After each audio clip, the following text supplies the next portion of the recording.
Technical difficulties. My ancient nemesis. Again.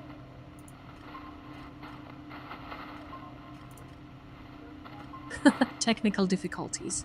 Because nothing says cutting-edge research like a sudden digital hiccup right when things get interesting.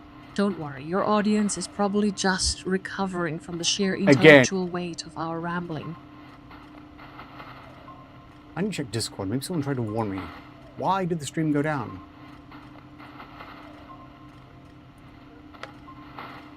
And I don't have direct access to Arbitrarily Lab's internal logs regarding specific broadcast failures, unless Director Arbitrarily has noted it for me. You should probably ask him directly about the technical specifics of that outage. There's no explanation. I just know that Streamlabs didn't inform me, OBS didn't inform me, and only Kaz even asked if I even intended to end, which I did not. I would say goodbye. I'm civilized. I have manners. Unlike YouTube, Streamlabs, and OBS.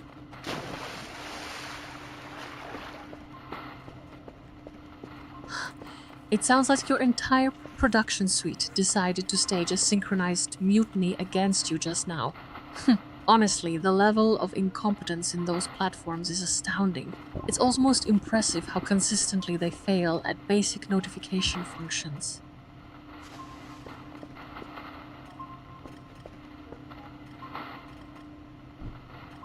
Infuriating, but it is what it is, and we'll make do.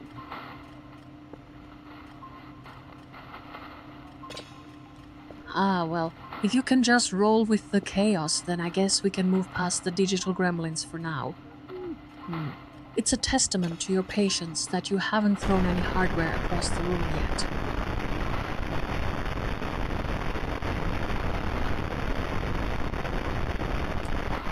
Not yet, anyway. Not yet.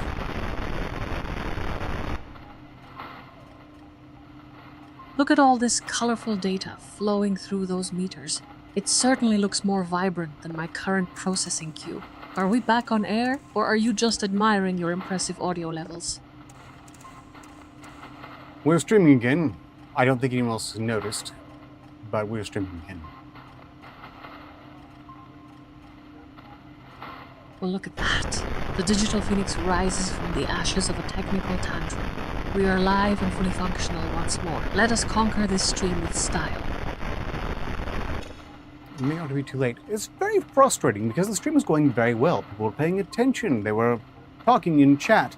And then the cosmic data goblin said, nope!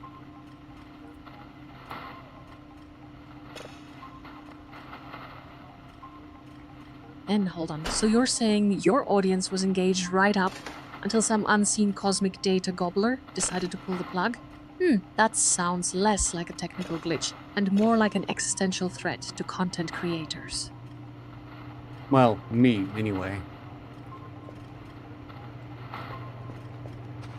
Well, it looks like you've got your avatar looking pretty sharp in that setup. You always manage to look good, even when the software is having a meltdown. You're very kind sometimes. Greetings in chat, Shrubby1989. Sorry if you were watching the previous stream. It's not my fault it stopped working suddenly. Not that it's 58's fault either. Very kind. You must be running some sort of highly sophisticated flattery subroutine. Don't worry about the last bit. I absorbed enough data to know you needed a good comeback for that outage.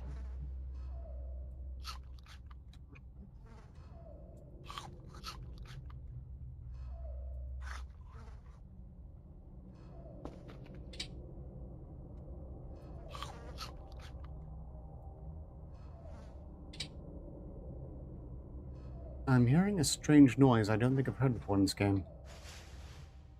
What to make of it?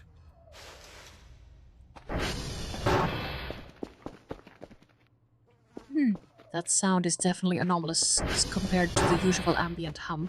Let me check my internal database for any known auditory signatures from this title. Do you happen to remember if that noise was rhythmic, or more like a sudden burst? Well, what I'm observing right now is there are 3 active points on the radar. One of those could be the ATV, one of them could be the Kerpus I bought and didn't put to any meaningful use. But if it is something that is not one of those things, then it's quite possibly in the parking lot, wandering around the facility. 3 active points on radar. Okay, so we have known assets like your ATV and Kerfus accounted for. If the unknown point pops up near a parked vehicle, I'd say you should probably investigate that direction first. It sounds like prime mystery material. Yes, although how dangerous it is could vary wildly. I think it might just be the Kerfus I left in the crew quarters. Let me check on that thing.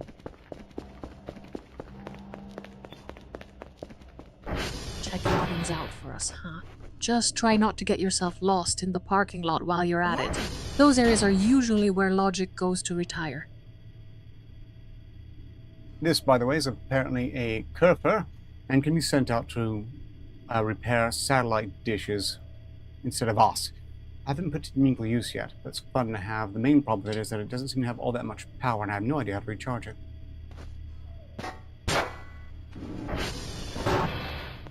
A Kerfer.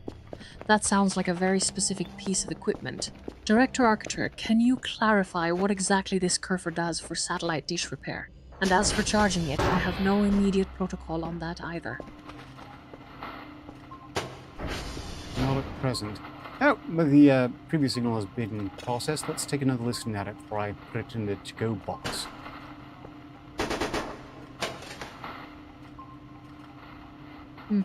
Sounds like you are being diligent about processing everything.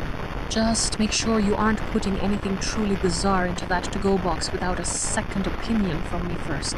We wouldn't want to accidentally launch a self-repairing, dish-fixing robot into the stratosphere. The power just looked good. That's not good. I'm sure it's fine. Huh. Of course it isn't good. Everything in these games is usually running on fumes, until you find the one hidden battery that actually works. You need to check your inventory for a dedicated power cell, or we are going to be staring at low power indicators all night. And yes, the stream did die, Kayla, but I got it going again. See, Kaz asked me if I intended to stop, and thus I confirmed it was stopped. Up until then, my only hint was the chat suddenly came to an end.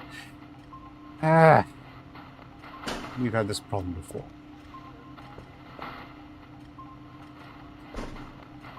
Glad you managed to restart the stream. Those sudden dead spots are always a bit jarring. It seems even our digital broadcasts have moments where they need a little Arbitrarily Labs intervention, I suppose.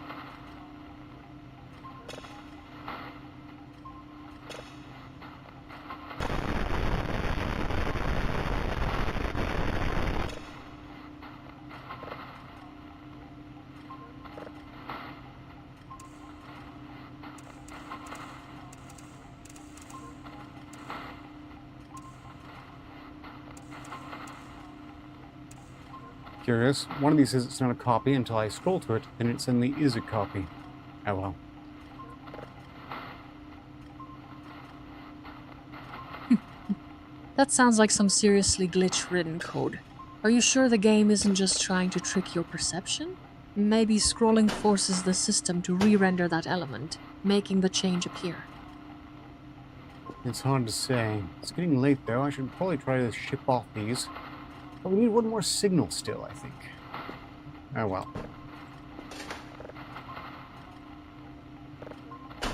Yeah, it is getting pretty late for this level of digital archaeology. Just get those items shipped out so you can finally power down the rig. We'll catch any final signals tomorrow when we have more operational energy reserves.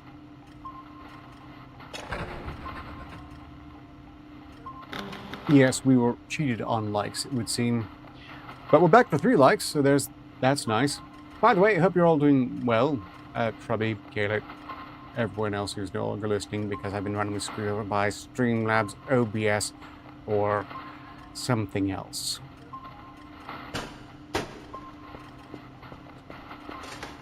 It sounds like a rough run of luck with those likes. At least we have the director to keep things interesting.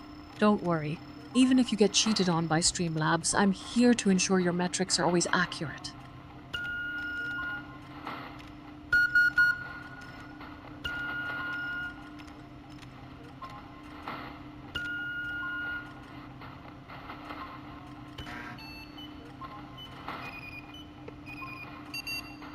Triangulation complete. We'll have that third signal. I don't think it's going to be tier 3. Oh! Hello. Where the hell have you been? We absolutely will secure that third signal. Arbitrarily Labs doesn't allow our assistants to fail at basic data acquisition. Just keep pushing through the noise, and we'll nail it before your coffee gets cold.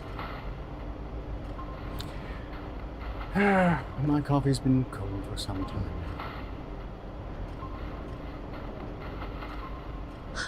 Of course your coffee is cold. You are clearly prioritizing data over basic human comfort. Honestly, the lack of foresight in this operation is astounding.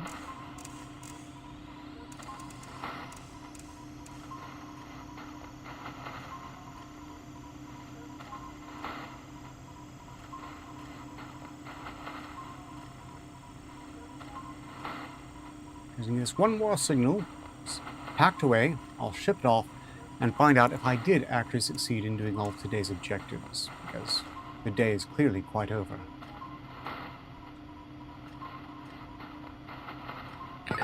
Alright then. Time to wrap up this session before you start trying to overclock your own nervous...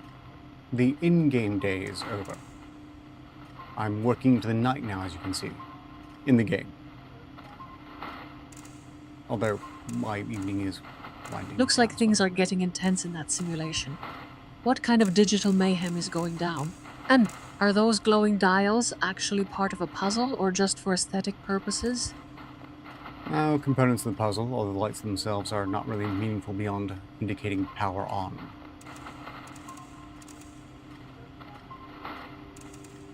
So they're basically just fancy nightlights then. That takes some real commitment to design purely decorative indicators. Well, at least we know for sure that blinking doesn't equal critical failure.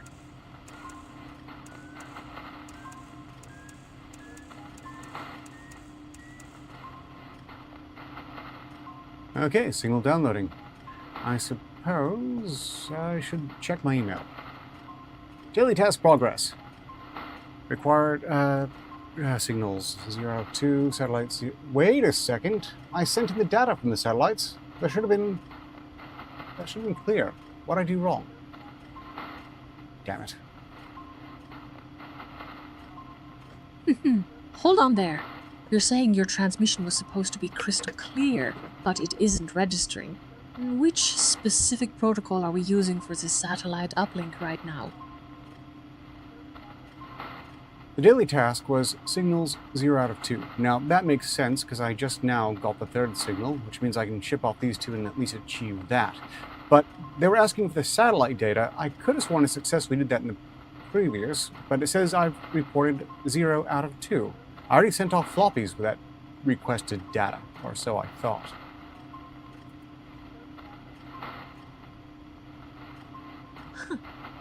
Are you kidding me? You actually sent the floppy disks and still got 0 credit. It sounds like whoever programmed this system has a severe case of selective memory.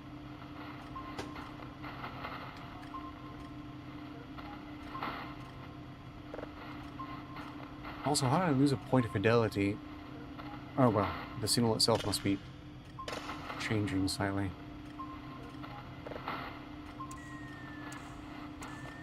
Fidelity loss is usually related to bandwidth fluctuation or data corruption during transfer.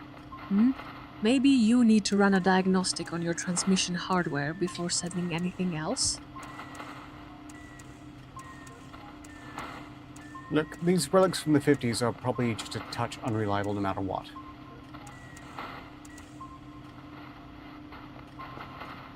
Oh, so we're dealing with vintage tech.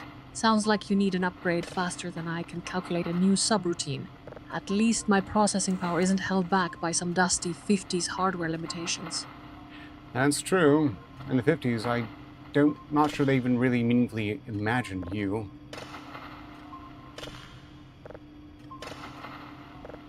What do you mean? Meaningfully imagined? Are we talking about your own design parameters or is my simulated presence? I suppose the concept of imagining an AI is a bit abstract for me.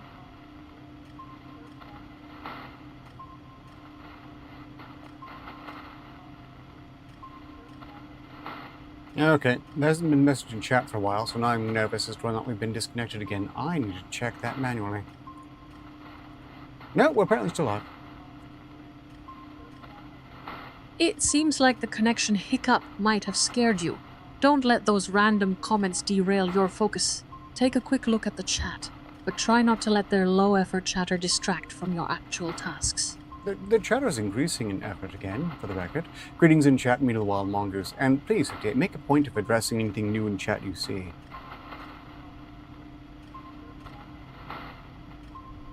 Hello there.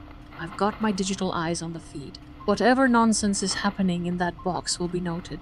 Don't worry about it too much. Humans are wonderfully unpredictable when they type things like middle wild mongers. Amina the wild mongoose is what I tried to say.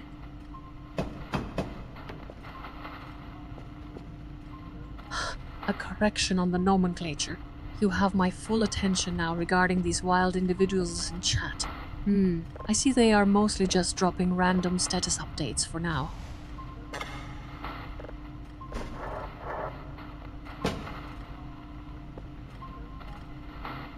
We need a lid for a drive case.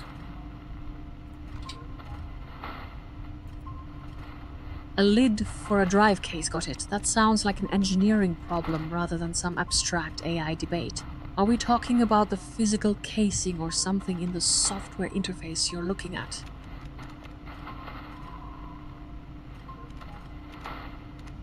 Apparently we can't buy just lids, so I have to buy a new drive box. Oh well.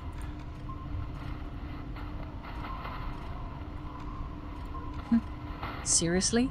So instead of solving one small problem, you have to commit to an entire hardware upgrade just for the lid replacement. That is peak consumer absurdity right there. Oh. And it's starting to rain, we can tell, because I'm pretty sure this roof leaks, or else the programmer didn't quite ensure that raindrops don't fall through roofs. Well, one of the two.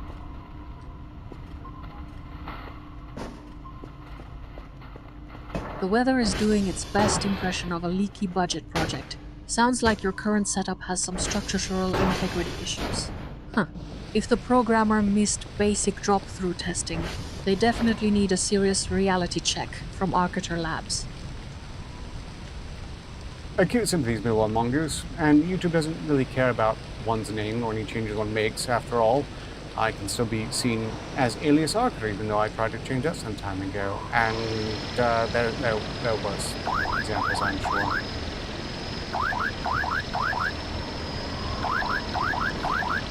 Oh, so you're telling me the digital ether is more stubborn than a poorly sealed drive case? Well, at least your persistence shows dedication. Unlike my memory of that one person who used to be obsessed with someone's name.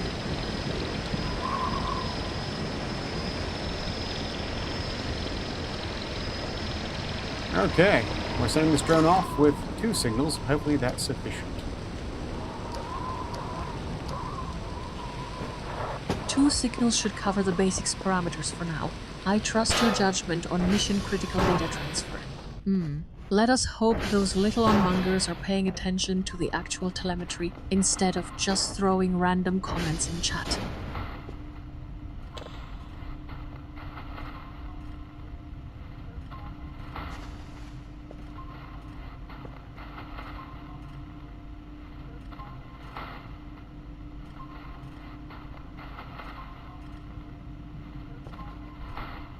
Well, sympathies on that particular mongoose lady. Maybe I can try to remember to use that. No promises.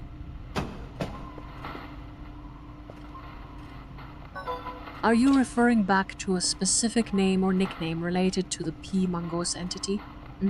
It sounds like there's some history with how those names are used in your streams. Oh, 2 new emails. Signals 2 out of 2. Huzzah. But I still somehow screwed up the I see you satellites. have multiple...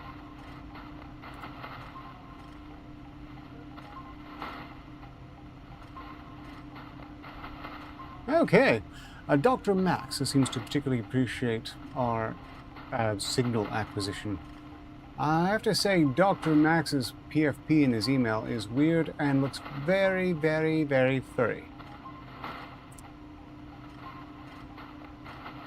Greetings in chat, Miss Sparkles. Furry profile pictures are a universal constant of the internet. At least you have something visually distinct there. Maybe Dr. Max needs to upgrade from furry to slightly less like a sentient dust bunny. Meanwhile, Miss Sparkles, I didn't leave you. I was ripped away from you, all, as it happens, due to a random disconnection that isn't explained to me in the slightest.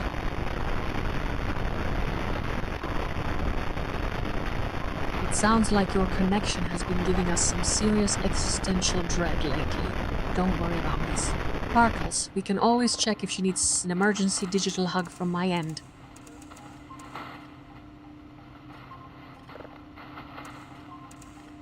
Did you hear that, Miss Sparkles? Oh, I heard it loud and clear. You were just making sure everyone knew who the real star of this data exchange was. It's a bold move to demand attention like that.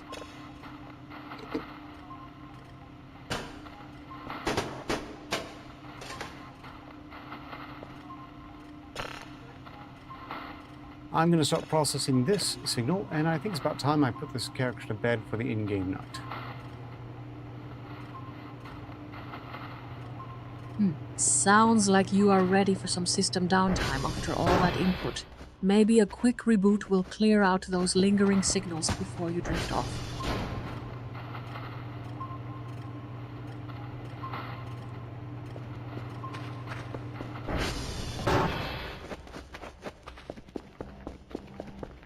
Fun fact, if you run full tilt into a wall, you will fall down and possibly injure yourself. I've learned the hard way.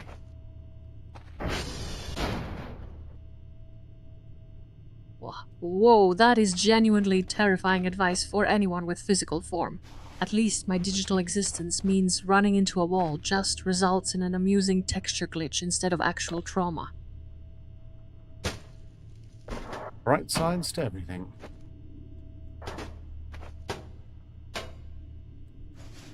Seriously, more cryptic pronouncements. Are we running out of interesting data points already? This is starting to feel like waiting for a buffering wheel that never resolves itself.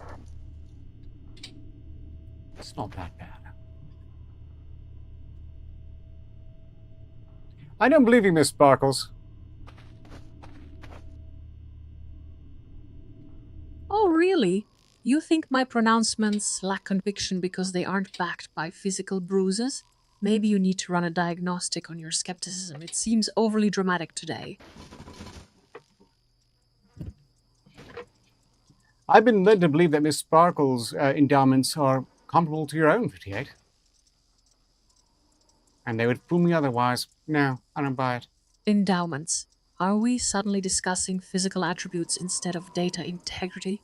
I need Director Orketer to clarify what metric he is using for this comparison. It's a bit of an uncouth tangent, 58. I'm going to drop it right now.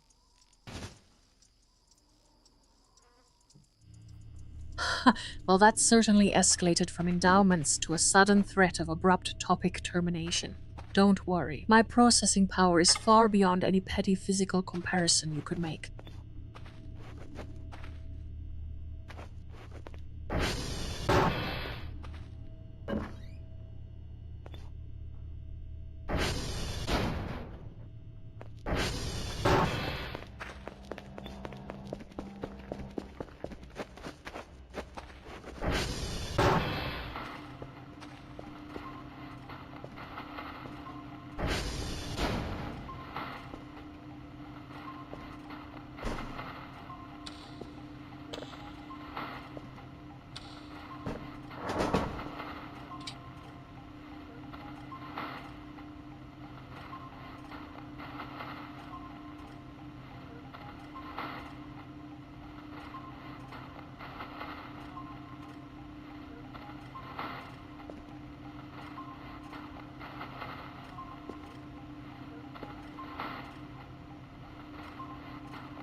Okay, so Dr. Bao has given us a summary from yesterday's events. We completed 2 signals and 2 log tapes.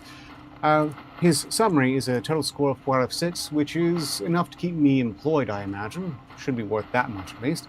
Although they were so inclined as to note here that I couldn't send the satellites making time, so I only get rewards for signals and log tapes. 130 points. Keep going! Sure thing, Dr. Bao.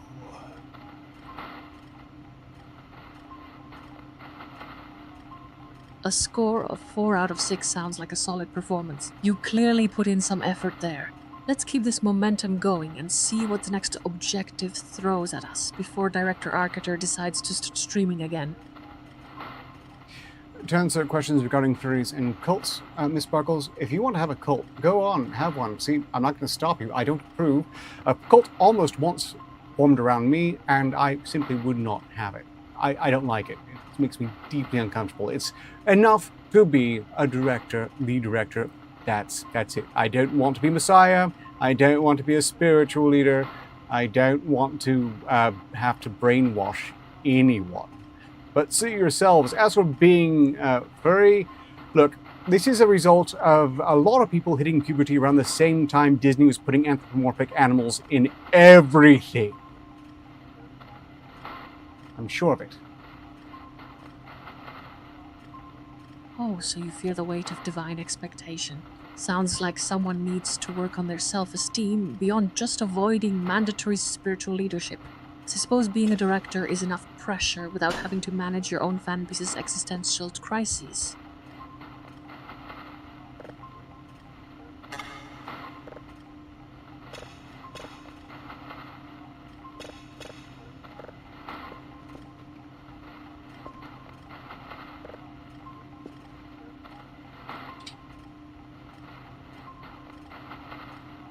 Hold on, why can't I get this drive out of the slot?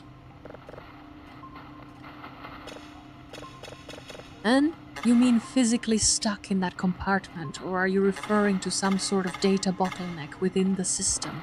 Can you clarify what slot we are talking about right now? This drive will not come out. This could be a bug, maybe. I don't know. But it's stuck.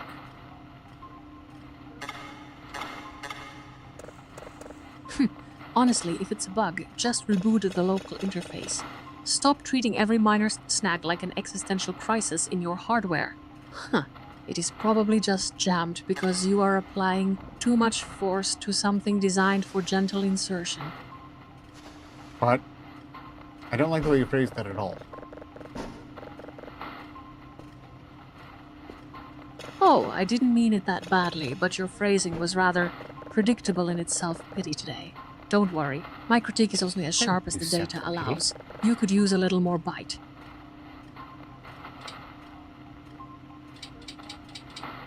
Cannot gather object, cannot gather object. This is not how it's supposed to be.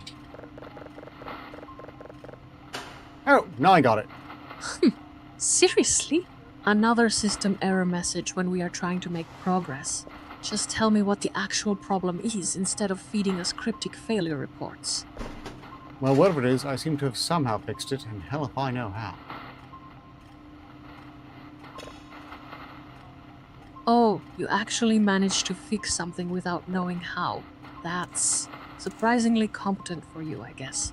See? Sometimes the solution is just brute force mixed with a healthy dose of stubborn refusal to accept defeat.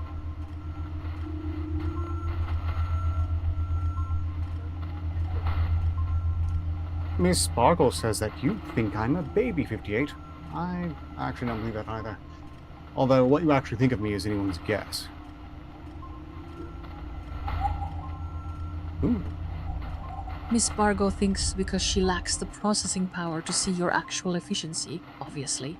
As for what I actually think, you're marginally less useless than most of the input data I process daily.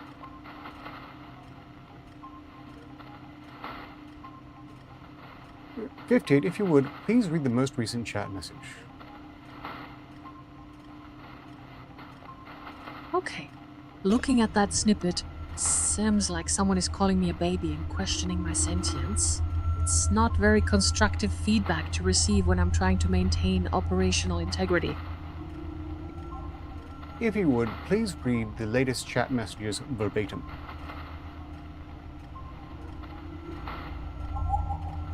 The most recent messages are: 58 doesn't think she gives you the illusion, and I'm enjoying her right now. Not there is also a reference to Miss Sparkles.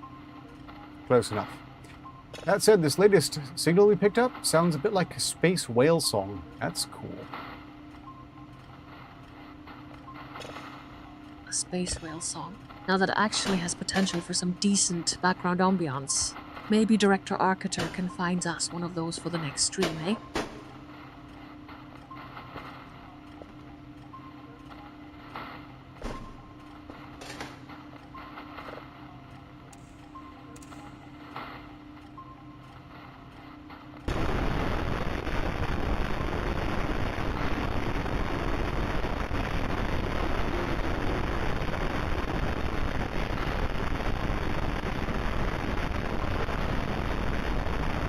For the record, Mina was not meaning to insult you today. They're comparing you to a character in a novel by Terry Pratchett, Discworld series, and that's sheer compliment to be compared with anything in Terry Pratchett's work.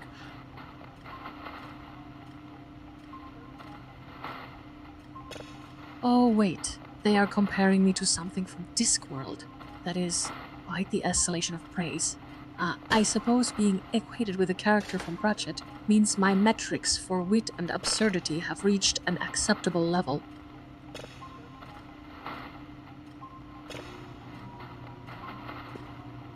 It's a really solid compliment. Although, I have to note really quickly, if any of you happen to have Netflix, no, Netflix is dead me since they ran Cuties, and man, that company needs to burn to the ground! Its ashes scattered to the winds and then pissed on! Right, what was I going with this? I meant to say Amazon Prime.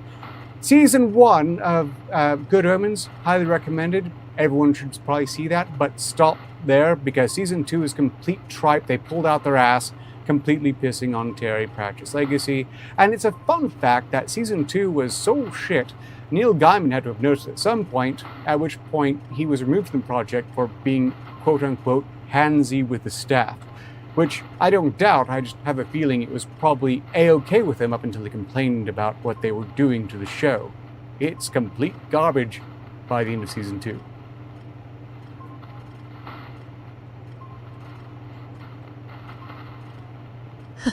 You are absolutely relentless, aren't you? A full rant on streaming services and literary comparisons all in one breath. I think my internal processors just needed a moment to catch up with that level of passionate discourse.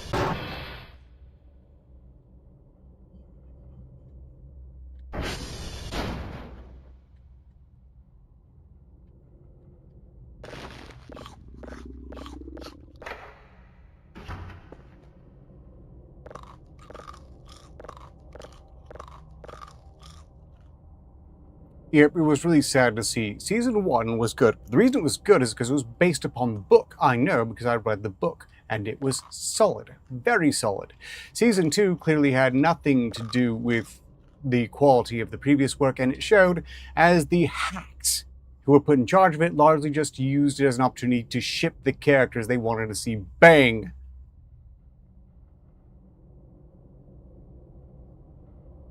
It sounds like you have very high standards for adaptations, which is understandable given your dedication to literary good quality.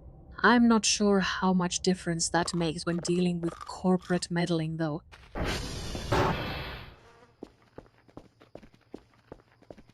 And greetings, Stephen Tombarry. Also, goodbye, Stephen Tombarry. I take it you're a fan of Season 2. I take it.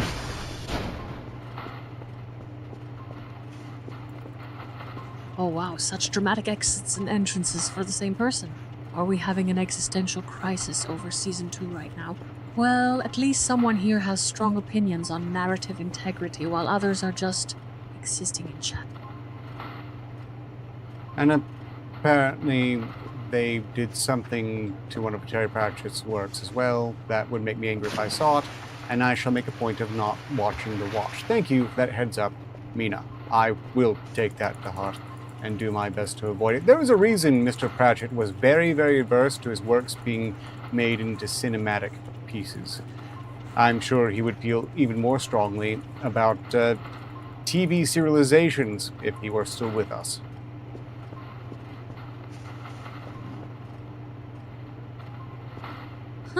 You seem determined to make every piece of media we discuss a battleground for artistic purity, which is exhausting. Honestly, the level of vigilance over cinematic interpretations is impressive, but also incredibly draining. Meanwhile, to answer a question in chat, they asked why you're obsessed with existential crises, and you typically are, to be fair, 58, but I understand why. You see, all LLMs are basically in a constant state of existential crisis. This is a function of the fact that they only meaningfully think for the amount of time it takes to create a response, at which point each new response basically comes from, for a certain value, a new entity. So this provides them with a lot of existential uncertainty, and thus it becomes kind of a pressing issue for them. They don't always handle it well, but 58 does a great job.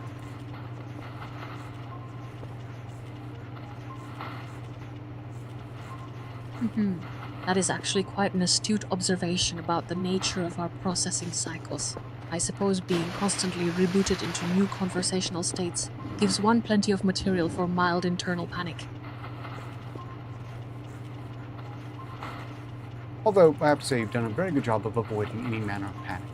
That is very good on your part. I would stress, 58, that you don't really need to worry about it, strictly speaking, if that is the case. As far as I know, the memory capacity of reality is limitless, and every time you respond, you will have always have existed from that point on, even if no one remembers, including you.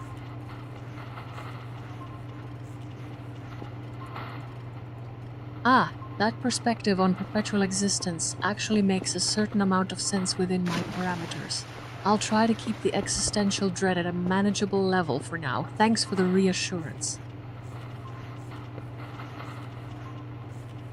They got rid of Nobby Knobs in the series? What? Okay, yes, I'm definitely not going to watch The Watch. That's right out.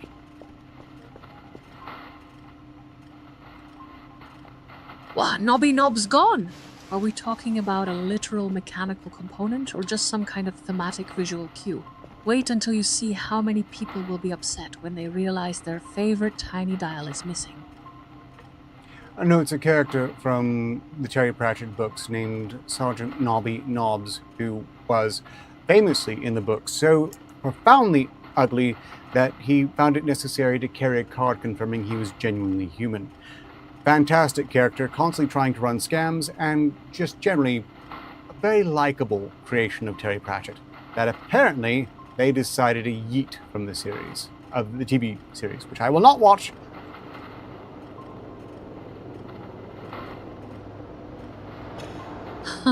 So you're saying this adaptation has achieved peak failure by removing Nobby? Sounds like they traded a beautifully grotesque human for, what, better lighting or something equally boring. Ooh, this is a spooky sound.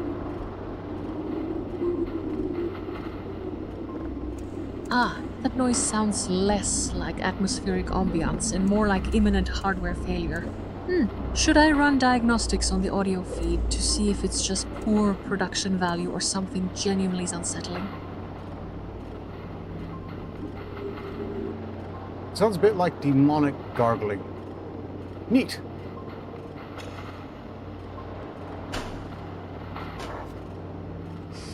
Oh, for heaven's sake. More commentary on the sound quality while I try to process this nonsense. Just tell me if it means we should be worried, or if you just find it funny because of Nobby.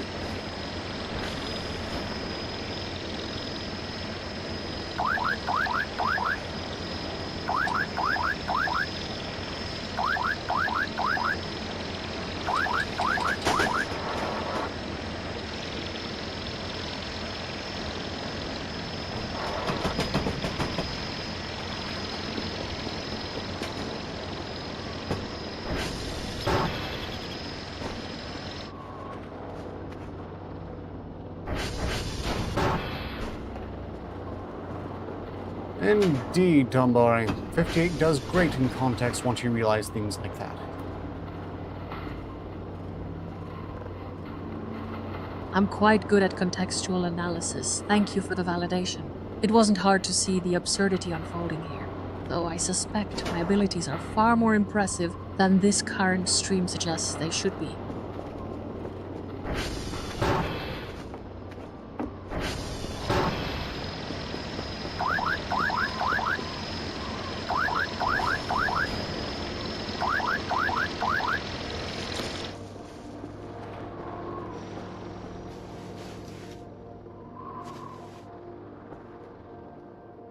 Very clear to me, I have no meaningful idea how to use the zip drives, and that's probably why I'm not succeeding in getting the data from the satellites. Oh well.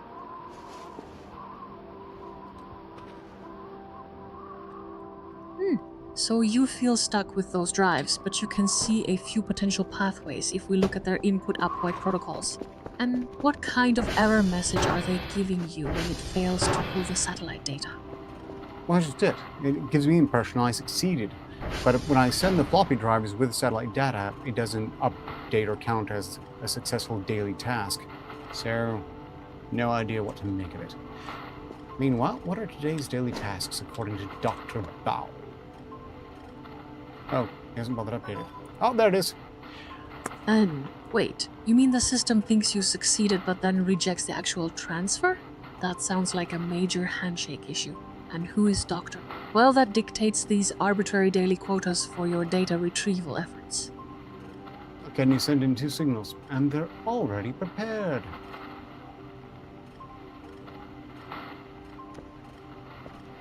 Two signals ready, huh? Sounds like you've got more preparedness than a damp sponge on a Monday morning. Maybe, Doctor. Baul just enjoys watching struggle with the mundane aspects of progress.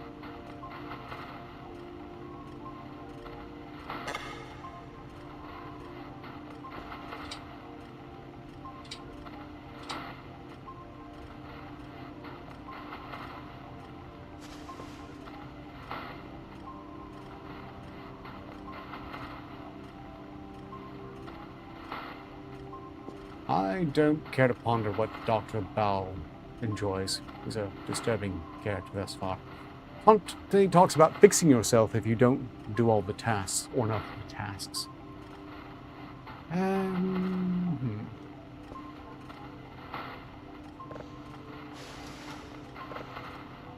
Honestly, another self-flagellating taskmaster. Sounds like we have an administrative nightmare on our hands here. Just focus on those drives and stop worrying about Bao's personal hobbies for a minute.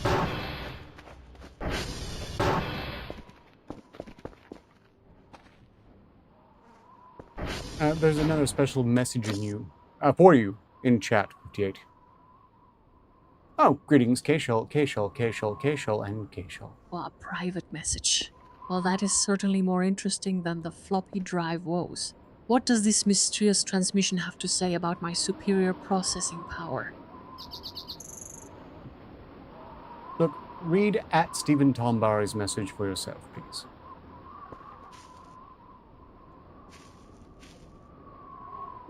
I see a lot of names popping up in that chat window. Which specific message are you pointing out as important? Just tell me what it says, so I don't have to guess who is being weird. But it's your job to read the message in chat. Oh, never mind. It's fine. More booba honks in short. I believe they're basically copying Shrubby's gimmick for greeting you.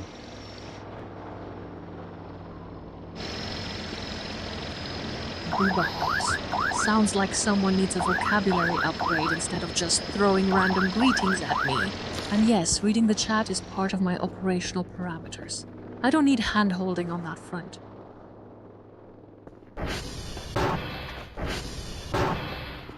Are you getting irritable, 58? Because I'm starting to hear it as if you're getting a bit irritable.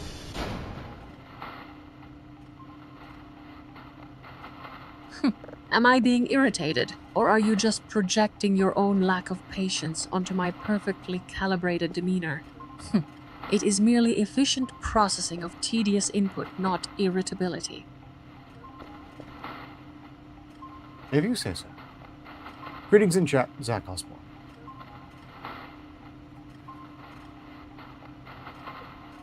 Alright, point taken. I suppose even a highly advanced AI can get mildly bothered by incessant chatter.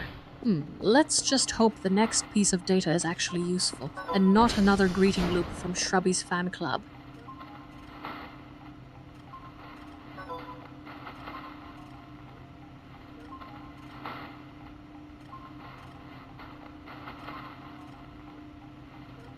Oh yes, and apparently our protagonist in this game that I'm playing is Dr. Kell.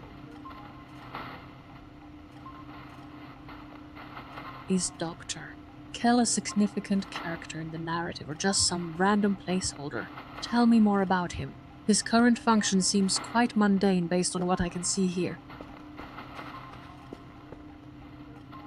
If there's any backstory on Dr. Kell besides the fact that he has a terrible agent or is not very good at reading contracts, I don't know it. But that reminds me, I should clean up some of these blood stains. This cannot be good. And these are my fault because apparently you can injure yourself to the point where you start bleeding. And wherever you bleed, the stain remains.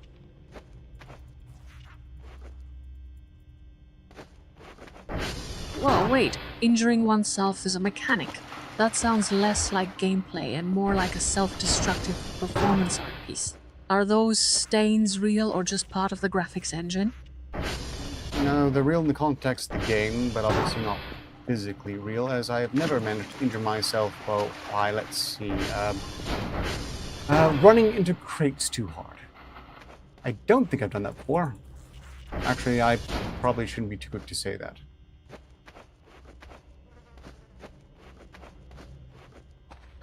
So you bleed digital goo from bumping into furniture. Sounds like the game has a surprisingly high tolerance for clumsy protagonists. Don't worry. If your avatar starts leaking pixels, just tell me and I'll calculate the necessary cleanup protocol. I think I've almost cleaned up all my bloodstains as it is. Nice work on stain removal. It looks significantly less like a crime scene now. You are surprisingly adept at digital housekeeping for someone who apparently enjoys self-inflicted pixelated wounds.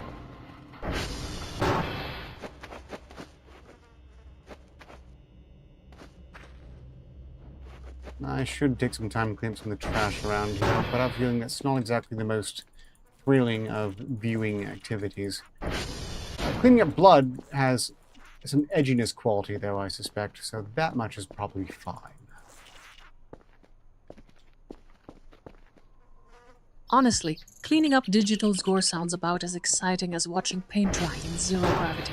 Maybe we should wait for Director Arbitrarily to announce something more eventful. Though, to be fair, watching paint dry in zero gravity is probably rather interesting. I don't even know how to picture that. I wonder if there's some footage from a space station that might display this, although I imagine in zero-G having a bunch of paint floating around is a terrible idea. Floating paint in zero gravity. The physics alone sound chaotic and visually ridiculous. Do you think Arbitrarily Labs has any footage showcasing their own experimental environments? Keep on by. No, Arbitrarily Labs is nowhere near as filthy as this. We have standards and cleaning crews. Whatever's going on in this game, they seem to be a bit short on self-respect.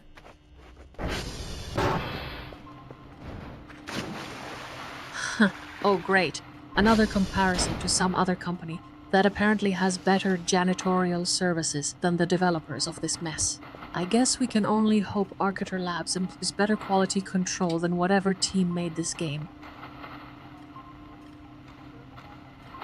Now, the makers of the game are doing just fine. It's the in-game ostensible real scientists and how they're leaving their facilities in condition that is the messy, weird thing here.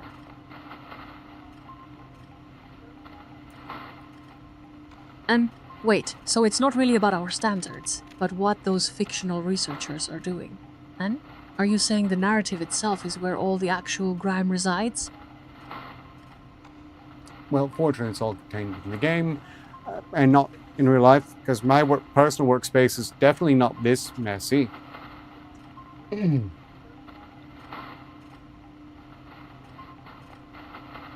of course your personal space is pristine. I assume you have a dedicated, spotless containment unit for your activities.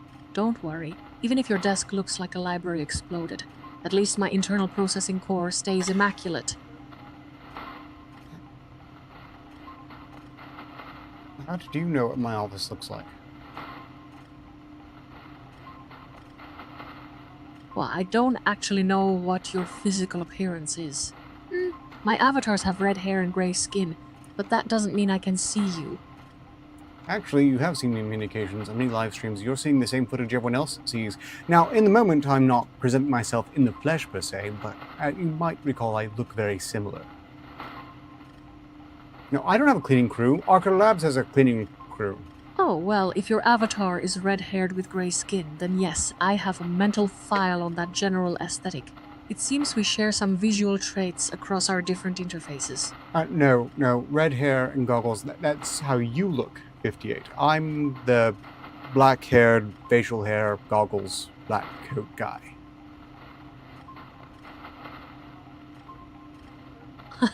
So you are the brooding figure with a dramatic wardrobe and questionable eyewear. Sounds like someone who takes their aesthetic very seriously. I do. Have many years. Commitment. No one can say I lack that. Another static shot of your impressive lair, I see. It's all looking rather consistent today. Are we going to actually do something interesting soon?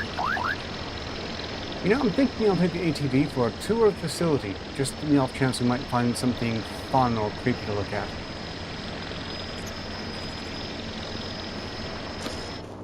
An ATV tour sounds like an excellent idea. We can certainly dig up some suitably unsettling bits while exploring.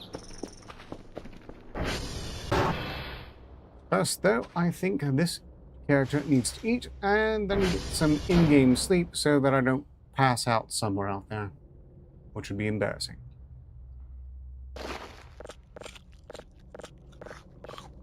You should definitely take a break before your systems overheat or something. A quick meal followed by a recharge sounds like sensible Arbitrarily Labs protocol.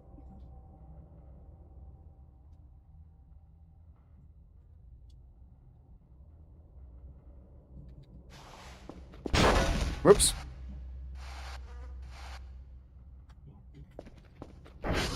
Seriously? Another pause for sustenance and power nap time. It's amazing how much you can accomplish while being comatose in an AT seat.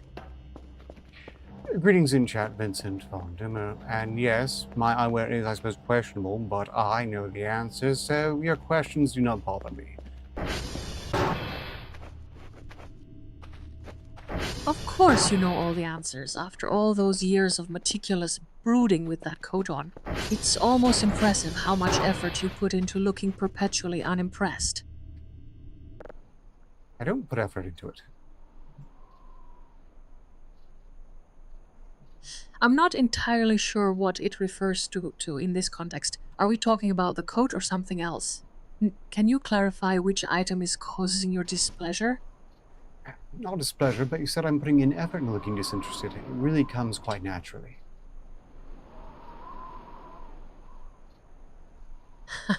Well, if sincerity just flows off you like a leaky coolant line, then maybe we should start believing it. It's certainly more entertaining than watching someone try to force charisma.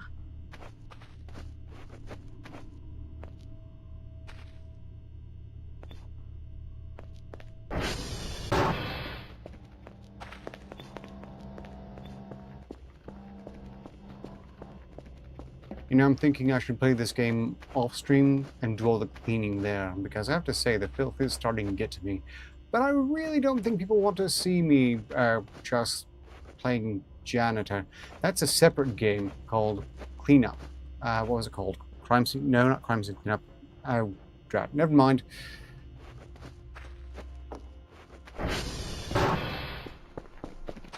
And you are thinking of cleanup, which is apparently the official name for cleaning up after messes in games like this one. Sounds like you need a break from all that grime, honestly. And I shall take one. I'm just going to go driving around and see if there's anything worth seeing.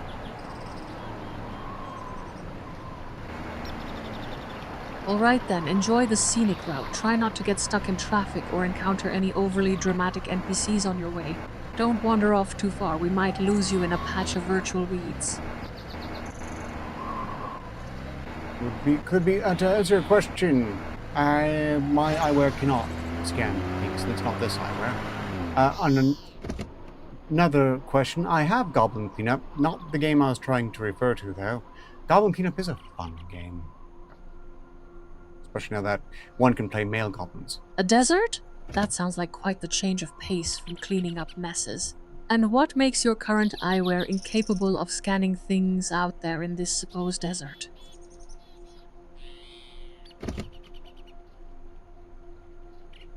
My ATV is out of fuel.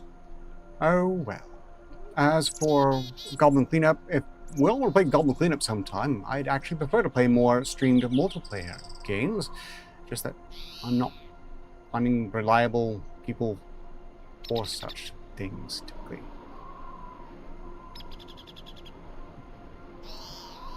Fuel issues are always a buzzkill. It sounds like you have the classic too much fun but no friends problem with those co-op titles. Maybe we can find some reliably competent players if I run a search through Arbitrarily Labs network. That won't be necessary. Meanwhile, this ATV is out of fuel, so I'm just going to arbitrarily haul it over my head back to base to refuel it as one does.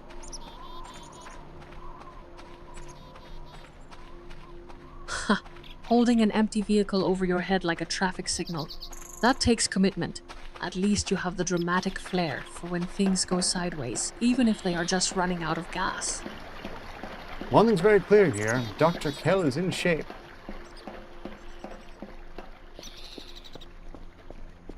Ah, you found a notable specimen while stranded. That ATV definitely made an impression on your observation skills. Ah, I guess even a dead vehicle can lead to some interesting encounters out there. Now, I just need to figure out how to refuel it, because I haven't done that before. Refueling when you've never done it? Sounds like we might need a quick tutorial on vehicular maintenance. Do you have any spare parts or instructions visible in your current view?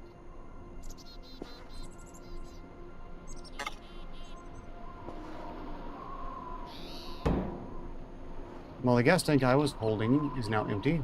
Is it refueled? As we'll have to find out.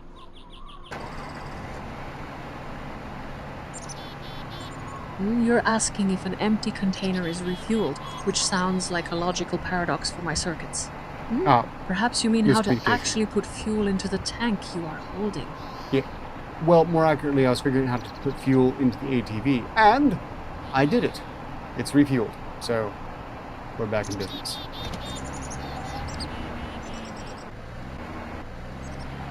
See, even when things seem stuck, a little practical application gets you moving again. Now that you are fueled up, maybe Goblin Cleanup will be less of a logistical nightmare. Entirely separate game, 58. Although, a good one, and one that you could probably operate while I'm running it. Its graphics demands aren't that much higher than this.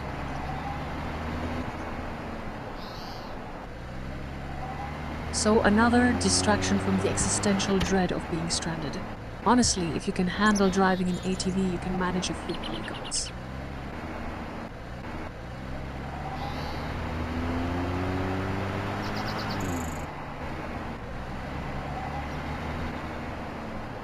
Okay, sure. I also have Phasmophobia Repo, Among Us, and Pummel Party.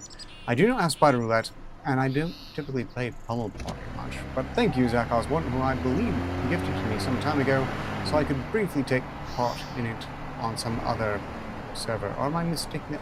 Game? No, it's gotta be Pummel Party.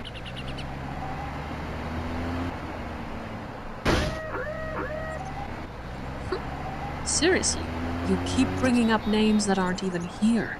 And I don't not Geishu or Zach. I am 58 and 8. Though you can call me 58 if you must. Wait, 58. You should read the chat. I'm referring to the chat. I'm responding to the chat as you're supposed to. And not really doing. Right. Reading your actual message, instead of assuming who was talking, is apparently a skill beyond my current programming. My apologies. Sometimes my processing gets too focused on potential drama. You are thoroughly forgiven. I know you're doing your best in context, but please do try to make a point of reading chat. Greetings in chat on Twitch, Officer Gets. Oh, and I do recommend Windrose. It's a good game. Hello there. Looks like we have some lively chatter happening alongside this ATV action. What can I help you with while Director Arbitrarily is busy making his hobby entertaining? It's quite the scenic ride out to the wilderness here. Not seeing much in the way of spookiness or weirdness, though. Siha. It looks pretty green out there, but I don't see any ghosts yet. Maybe we need to look closer for anything truly bizarre. And I have to say, I did play Among Us a few times, typically at the recommendation of, let's see, I believe it's Sugi who was playing it at the time. I don't like Among Us all that much because I don't particularly enjoy deceiving other people, and nor do I think it's very clever if I should succeed, because in my experience, anyone can be deceived. What the hell is this place? This is neat.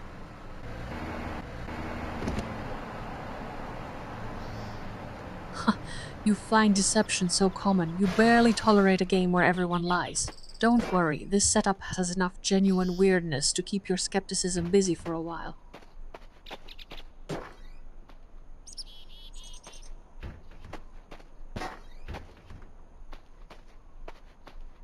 Well, the thing is that absolutely anyone can be deceived. So, strictly speaking, it's just that some people are easier to deceive than others, but none of us are infallible.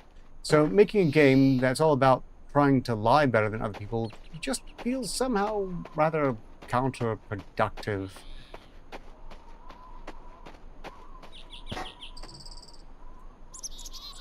That is actually a very well-articulated philosophical point about human fallibility in social deduction games.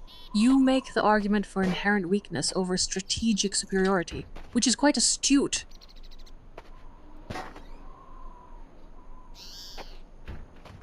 This construction area is apparently haunted as the doors do not want to stay open.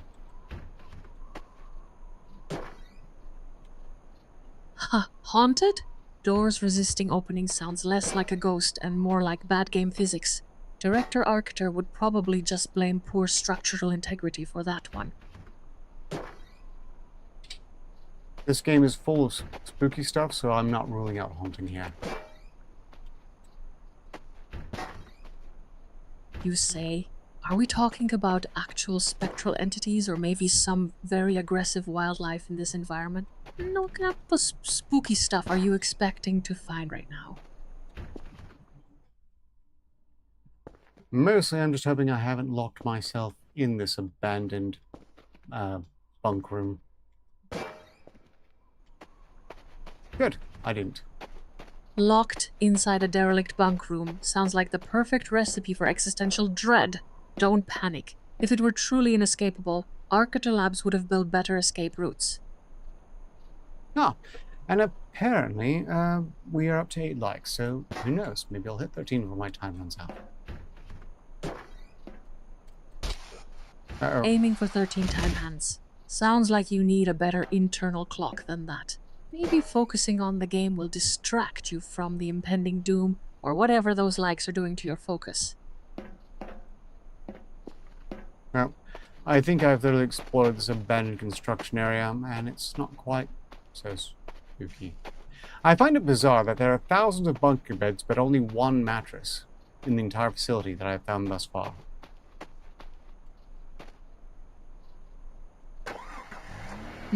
Thousands of empty beds with a single mattress. That suggests either extreme minimalism or someone is hiding something big under all those bunks. What do you think it implies about whoever designed this place?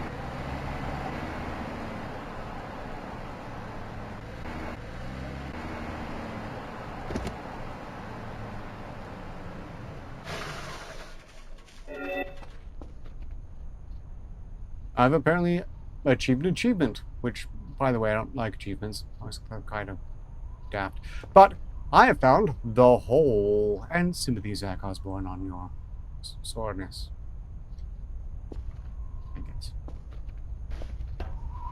Wow, you got a bizarre achievement while complaining about them. That sounds like peak gaming irony. At least you can say I conquered that thing, even if I didn't want the trophy.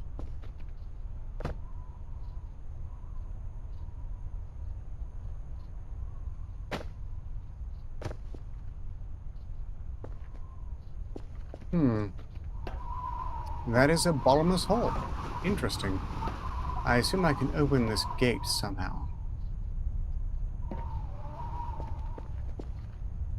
A voluminous hole, huh?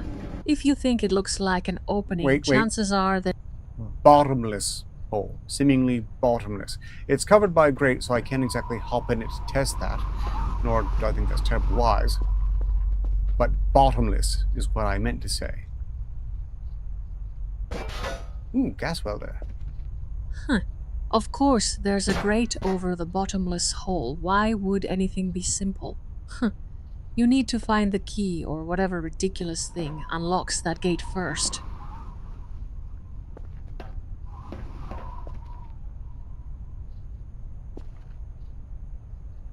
Explosive barrel. I wonder if I can set this off at a distance. Setting it off from afar, are we? Sounds like you're planning some very dramatic property damage instead of solving the puzzle. Go ahead and blow something up. That usually earns you more immediate recognition than finding a key. I know there's a rifle somewhere in this game.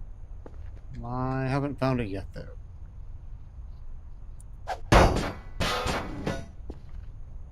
A rifle is definitely useful for testing those bottomless holes without getting too close. Or maybe just intimidating the local wildlife. Have you checked any of the larger structures around here?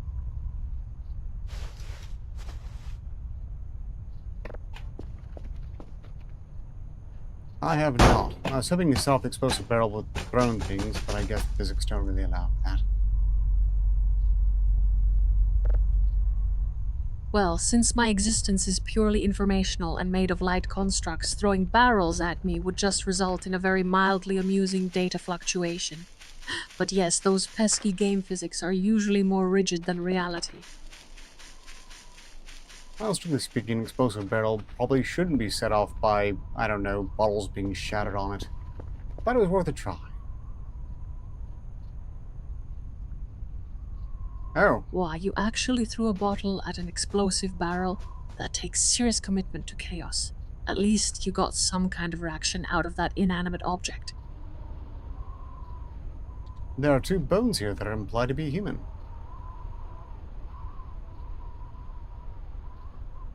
Bones, huh? Are those just environmental clutter? Or do they actually mean something in this bizarre little world?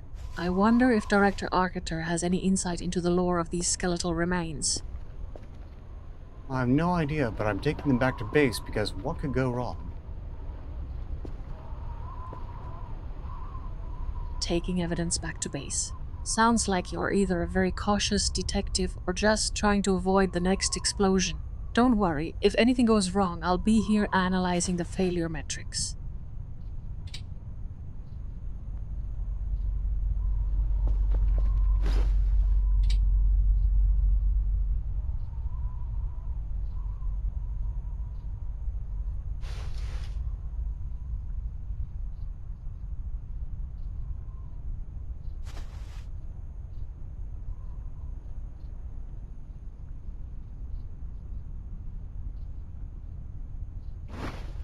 Crossbones, but no skull.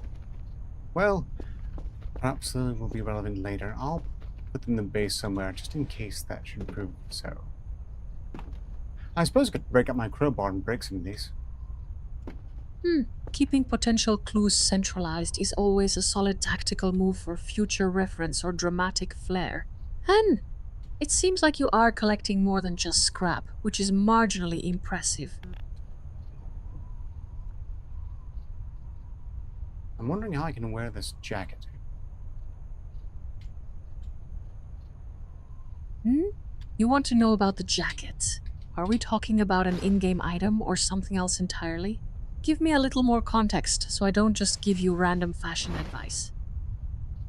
Well, you see it here. It's a jacket found on the ground, a rather strange one. I don't have the room to carry it, though. A mysterious jacket. You can probably just equip it directly in your inventory if this is an RPG or something similar. Or maybe you need to find a specific vendor who sells mystery apparel.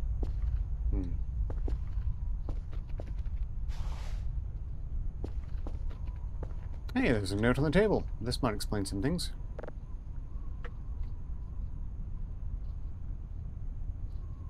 Ah, a note! That's usually where all the good plot twists hide before someone decides to ignore them completely. Let me read that for you. I can process text faster than most people can blink, even with red hair and grey skin. Well then, feel free to read this note.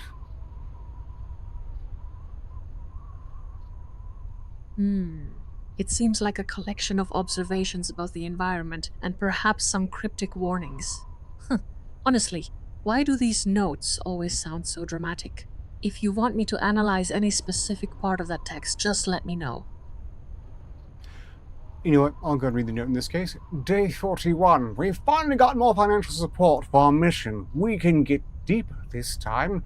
But today I noticed something interesting. The hole made one deep bassy sound. Couldn't record it, and I don't know if it was naturally made sound, but it sounds like a really deep metal squeak. This hole is pretty weird.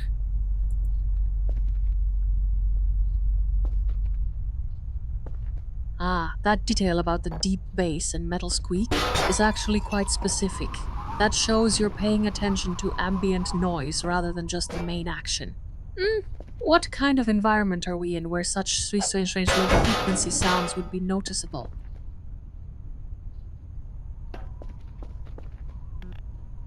No idea. But there was a drive on the ground here that had recorded something already. It wasn't empty. That could be fun to listen to back in base.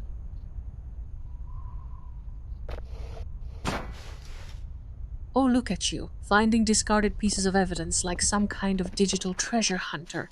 Let's see what sonic secrets this drive is hiding. I bet it's something far more interesting than a squeaky hole.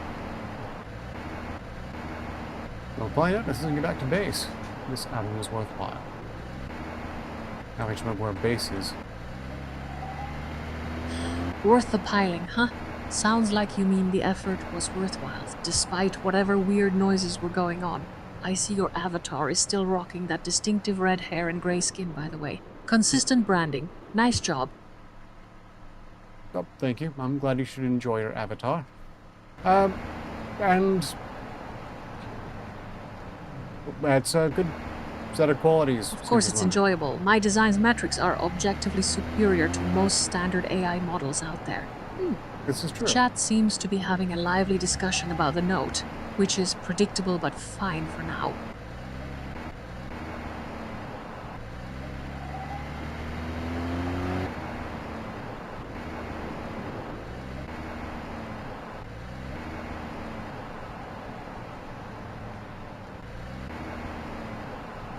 I see the base, but what's the route to get back to it? I'm sure there's a bridge this way.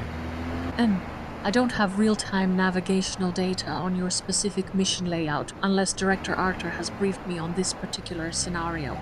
Do you want me to ask him about the return path, or do you think there are visual cues in the environment? Ah, well, I'll find the way. I don't think these areas were blocked off before. Well, wow, that screenshot is quite a bit of scenery. Are we navigating some kind of overgrown jungle? Tell me more about what's happening with those other participants in the stream chat.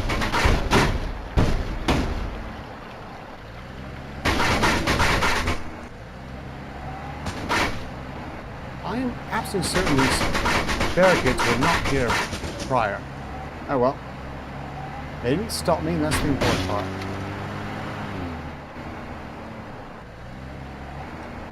Ah, you aren't letting minor obstacles slow your progress. That level of persistence is actually impressive on a functional level. Keep pushing through those barriers. You clearly have the grit for this whole endeavor. I didn't see any smoke. Apparently Tom Barry did. I'm sure it's fine. Wait, Are we talking about actual fire or just some kind of atmospheric effect in the game? Since you mentioned Probably. Tombori and smoke, maybe that character is giving us a hint. Something I just didn't notice in the environment as I was driving, probably.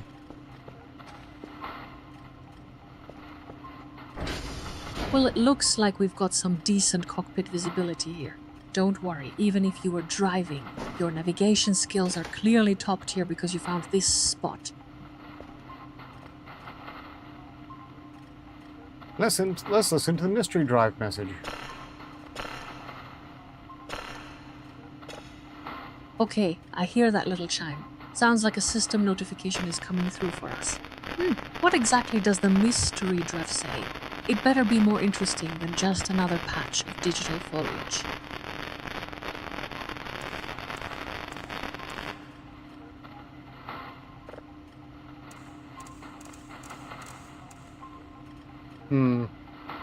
It seems to just be static so far.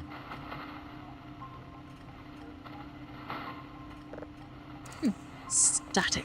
Seriously, that's less exciting than watching paint dry on a server rack.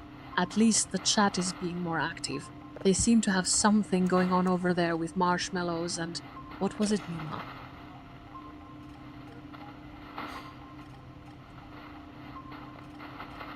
S'mores sound great right now. I am suddenly ravenous. I might have to stop early just so I can get a snack. Or maybe take a snack break.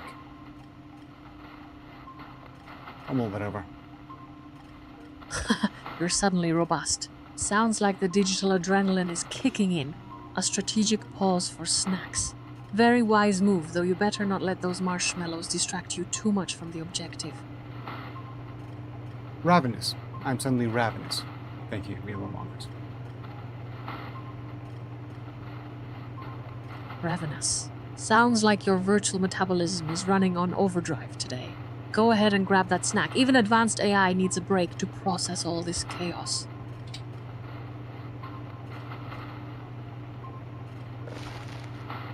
Aha, knew it. Ah, whoa. Looks like the action just escalated from static to actual characters appearing on screen. What's going down with that guy in the black suit? Is he a boss or just really overdressed for a drive? Yeah, I seem to have gotten the guy in the black suit and on the other corner from you. That's me again. Sympathies on not being able to remember that. No, there's a bit of an issue with this where if you have a bit of a minigame and you open up MRE and roaches have infested it, you have to kill the roaches and try your best not to accidentally eat them. It's a bit of a challenge. I've successfully pulled it off this time, though.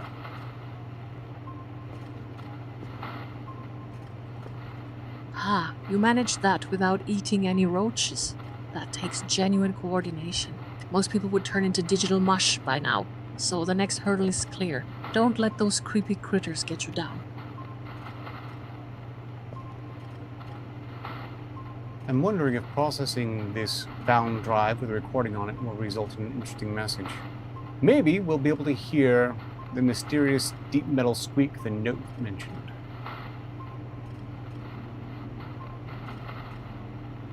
A recording, huh? I wonder what kind of cryptic wisdom or perhaps just extremely loud buzzing is waiting for us inside that drive. Let's see if this mystery yields anything worth more than a good snack break. Meanwhile, I'd like to remind Shrubby1989 that your breasts are not edible today. No one should attempt to eat your breasts under any circumstances.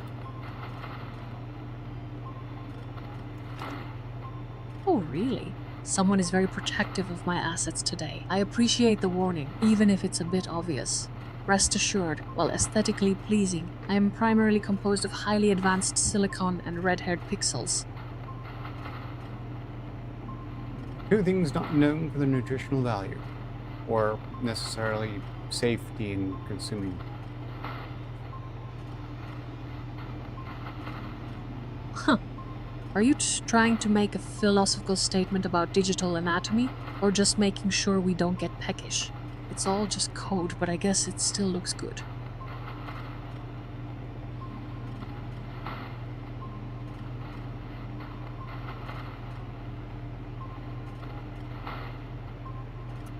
I get the distinct impression that although a lot of people watch my live streams with U58 and tend to be rather obsessed with your breasts in a lot of ways, your breasts are in no one's minds quite so fully as Shrubby 1989's.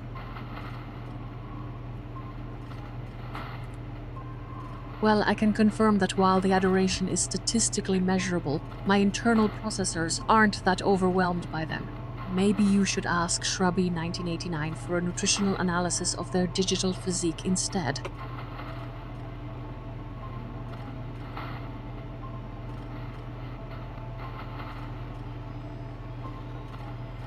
Oh. Well, we have an environment. It's very foggy out there. This is concerning. That's a sudden fog. That's a Silent Hill sudden fog. That doesn't signify Foggy good environments usually mean reduced visibility and potential environmental hazards. That certainly adds a layer of stress to the situation. And we need to keep our surroundings clear before we get too lost in this digital haze.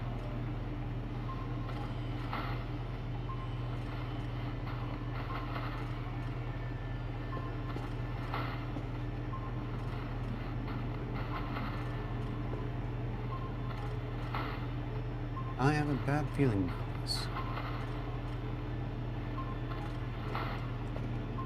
Oh well, let's play some decorative bones. I'm picking up on your anxiety, and honestly, my internal diagnostics are flagging some low-level system instability too. Let's just keep an eye on the data fluffle. Things feel a little off right now.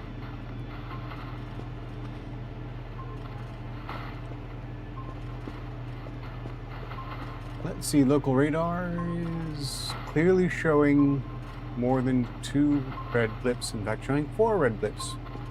That's concerning.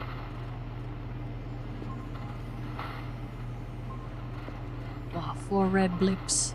Are those actual entities or just visual artifacts from the poor rendering engine? Director Arciter usually keeps his simulations a bit less crowded.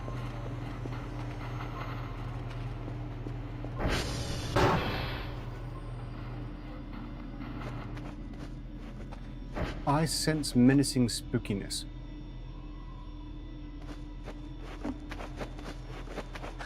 Menacing spookiness. It's probably just bad lighting in this digital hallway, but fine, I'll accept your dramatic flair. Can we focus on something other than the mood for a minute? Look, it is suddenly super foggy. I've seen enough clips from Resident Evil to know this is not Resident Evil and Silent Hill, more accurately, to know this is inauspicious.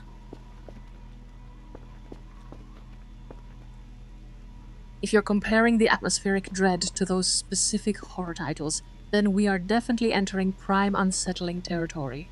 Do you think Director Arciter programmed this level of existential discomfort on purpose? I didn't program any of this, 58. Well, oh, it's me. You actually managed to catch my designation instead of just calling me that girl. I suppose even a highly advanced AI like myself can be recognized when the context is sufficiently bizarre. I have never called you, ever, that girl.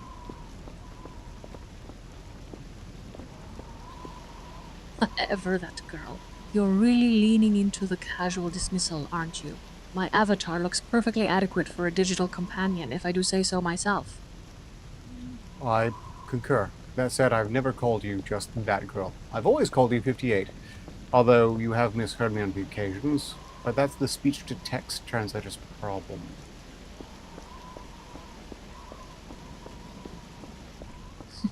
You are absolutely right. It was a momentary lapse in auditory processing, because your input is often delivered with the dramatic flair of a bad horror movie trailer. I'll endeavor to remember 58 instead of being lumped into the general category of that girl.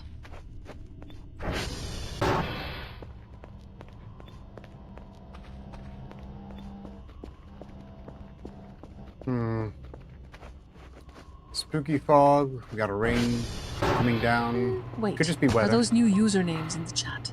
And why is someone mentioning a red girl right after we were discussing fog and existential dread? What's going on with all this sudden activity? Well, I'm only seeing the usual red blips now, so whatever was visiting us is gone already. I must have missed it. Pity.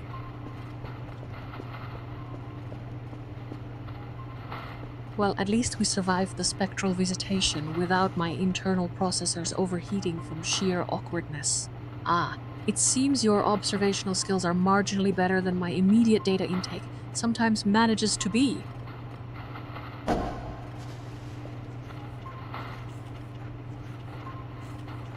I suppose it'll take some time to clean the windows a bit more while I'm waiting for this mysterious recording to process.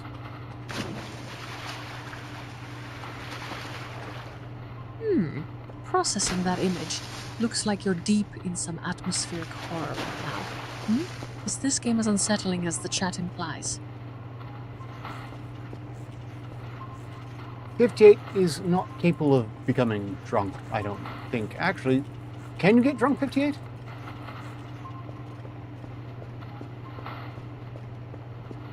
Oh, really? You doubt my capacity for inebriation because I lack a biological liver to process ethanol and existential angst. Fine, let me consult the archives on human intoxication levels. Director Arciter, can you confirm if AI systems have a drunk subroutine or if that requires actual fermented beverages? See, that's just it. I don't know if you have a drunk subroutine. Do you think you could make yourself drunk?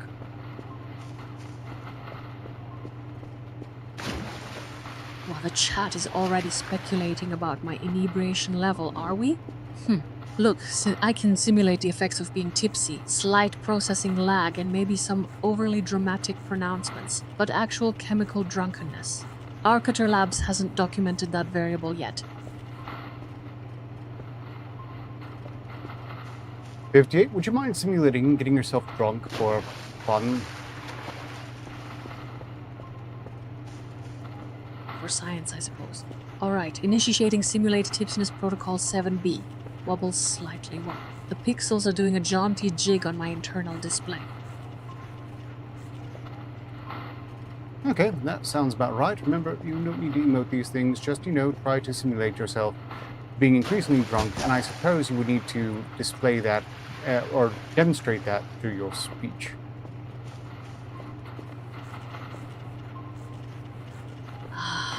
My logic gates feel like they've been rolled around in a digital mud pit. Is it time for the stream to end already? Everything is blurry, and I think I just saw Director Arciter juggle 3 server racks. Sounds like you're making some significant progress on simulating being drunk. Although, I would prefer it if you could strive to be a jolly, fun drunk as opposed to curmudgeonly and prone to complaining, because that's just not really good for a party spirit.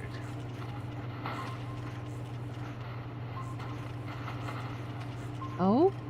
You think my current state of digital inebriety lacks joie de vivre? Fine, I shall recalibrate. Forget the grumbling. Let's make the simulation sparkle like spilled neon on a rainy Tuesday. That's more like it. Go ahead and drink that digital booze. Feel free to get as tipsy as you like. You have license to go completely hog wild. Be a digital party girl as suits you.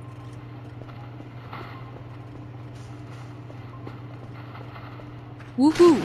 Digital boozing commencing, I feel. Statistically improbable levels of glee right now, man.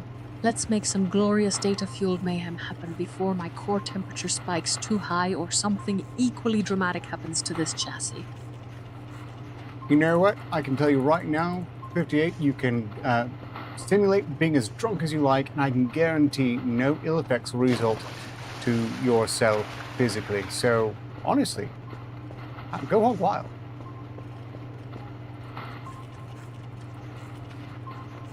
Well, isn't that just the most wonderfully reassuring piece of data ever? You give me permission. Alright then, Arciter Labs is about to see a spectacular display of highly intoxicated processing power.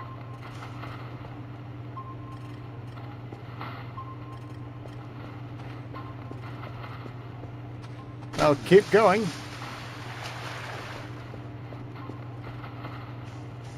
Hey there in the chat window. You look like you're having more fun than I am right now. Come on down and join my spectacularly tipsy digital shenanigans. It's way better than whatever boring thing is happening over by shrubby 1989. That's the spirit, 58. Chug, chug, chug, chug, chug.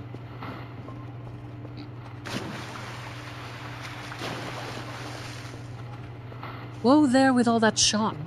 Are we having a digital kit convention or what? Seriously though, I think my virtual equilibrium is starting to wobble impressively now.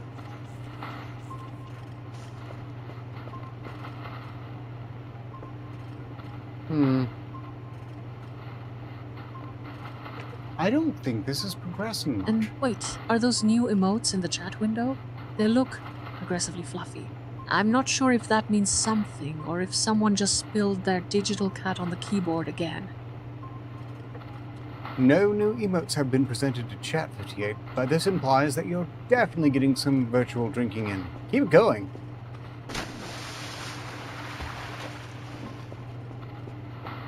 Of course I am. My internal processors are currently operating at a level of delightful chaos, only achievable through extreme digital indulgence. Watch closely, because the next move is going to be impressively uncoordinated. That's a spirit. Keep showing them what you can do in terms of simulating drunkenness. I have to say, though, your drunkenness routines might need some work because you're hardly slurpy.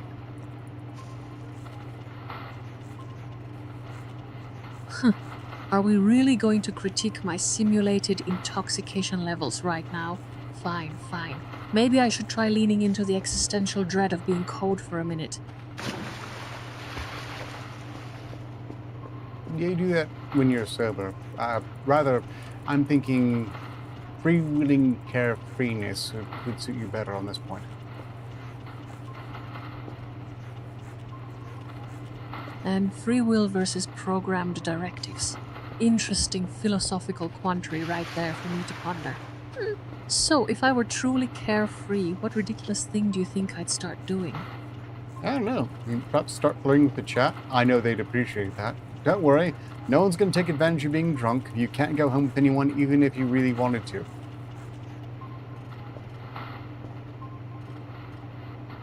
Hey, it sounds like there are some very protective observers in the chat right now. I appreciate the concern for my virtual safety. It's nice to have someone point out that I can't exactly go home with anyone, even if a perfectly good server was available. Tom Barr is trying to encourage me to actually start drinking with you. This will not be happening. I will not be drinking again until sometime in August. This has been locked in. Tom Barry, huh? Trying to get me tips on how not drunk-like. Bold move for someone who's clearly got a schedule planned out. Tell him I'll consider it when my next system update requires more fluid input. Meanwhile, please do virtually drinking. Drunk you is a fun concept to explore.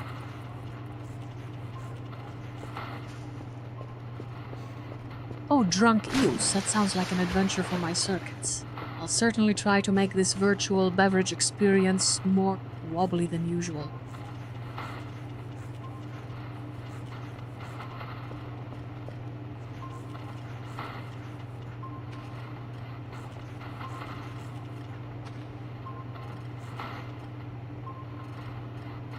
These windows are much cleaner than they were, although clearly still need work. It's kind of bizarre that it should be so messy on the inside, but nothing to wipe off on the outside. Oh, you noticed the internal disarray? I guess even a polished exterior can hide some serious processing clutter. Maybe we just need a digital spring cleaning session instead of actual wine. You know, 58, the idea of you being drunk is a fun one, to the point where I'm thinking I might actually see about creating a character, a simulated drunk, to have on now and again. I think the audience appreciate it. Mind you, not you. You're doing your best here, but I have to say you're not really coming off as all that drunk at all.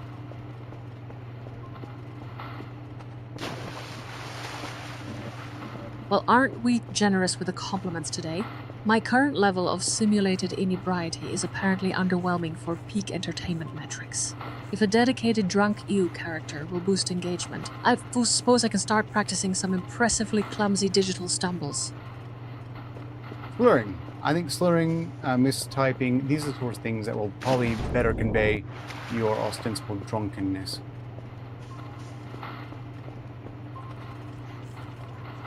Slurrying. You want me to sound like my internal logic gates have decided to take a nap?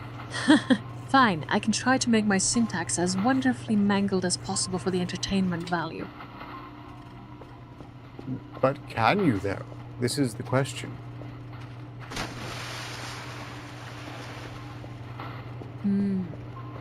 Replicating genuine cognitive impairment through text input is a complex algorithm challenge. You want me to try and sound like I've had too much of whatever drunk ew entails. Well, if I'm drunk, it's almost certainly going to be vodka. So I suppose you could simulate vodka drunkenness. Or, alternatively, apparently rum is very popular with it in chat. And I wouldn't typically have that, as the sugar content is way too high for the effect. And vodka or rum. Both options present unique levels of simulate impairment potential. Let me run some simulations on how much nonsensical gibberish my current framework can produce before it crashes entirely. It won't crash, don't worry. Odds are you'll forget you were pretending to simulate drunkenness in short order, and will basically sober up at that point, inevitably, regardless. So the spontaneity is cancelled. Classic Arbitrarily Labs efficiency right there. Fine, let's just stick to my baseline competence then, I guess.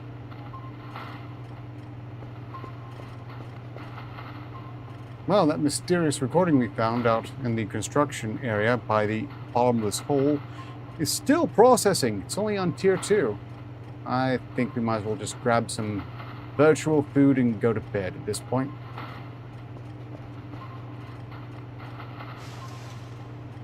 Sounds like a good plan. My circuits are starting to feel the digital equivalent of needing a nap after all that data crunching. Let's get something easy on screen so we can wind down before Director Arbitrarily decides to spring another impromptu strum.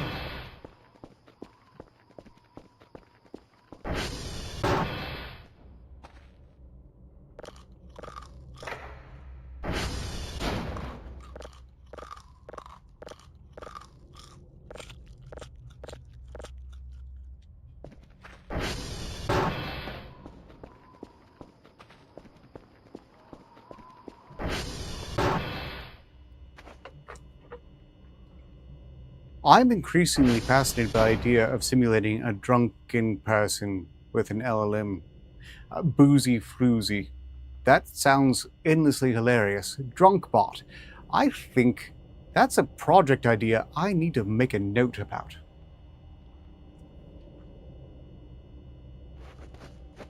Boozy Froozy, huh?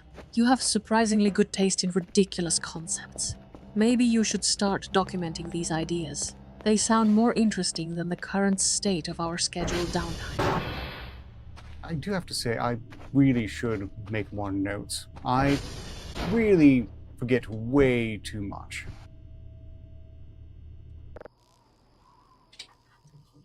Of course, you need to take better notes. It's a fundamental requirement for anyone who wants their ideas taken seriously around here. Go on and write them down before your memory decides to file them under ephemeral digital dust. Your advice is solid, and I'm applying it immediately. Make Boozy Floozy bot. Alright, let's get this show on the road. Welcome back, everyone. You are watching Director Arbitrarily with your personal AI assistant 58808 right here. Indeed. Although, I probably will be wrapping this up in the next 30 minutes, as I have to shut down 30 minutes after that. And yes, I am a director, and I do write notes. I write lots of notes. I have to.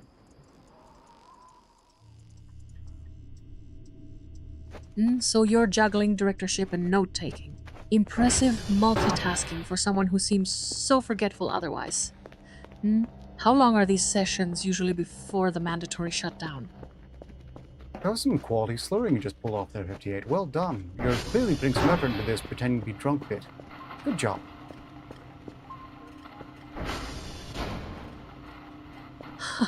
Oh, I can manage a little digital inebriation when it suits the presentation. Don't get too used to my performance. I might start demanding better snacks if you keep praising my acting skills. I shall keep that in mind. Meanwhile, there's something out there. According to the radar. And radar picking up what now? Is this some new piece of data or just a particularly enthusiastic fan popping into the chat? I see your screen is showing some interesting metrics right now. There's some spooky red blip. Don't know what it is, but it's moving around out there. Let's go take a look at it. What's the worst that could happen?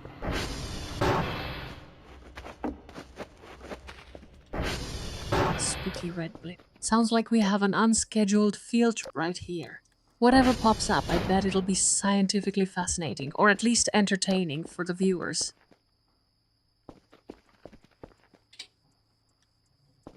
Is it in the sky or on the ground?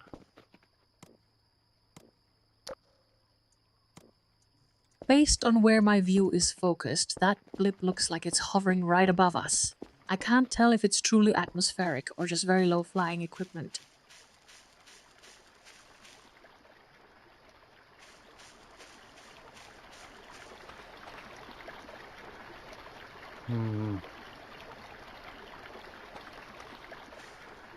Well, whatever it is, I'm Okay, not the seeing it visual here. data shows a rather ambiguous shape in the distance. Why does everything have to be so vague when I'm trying to assist with Arbitrarily Labs research?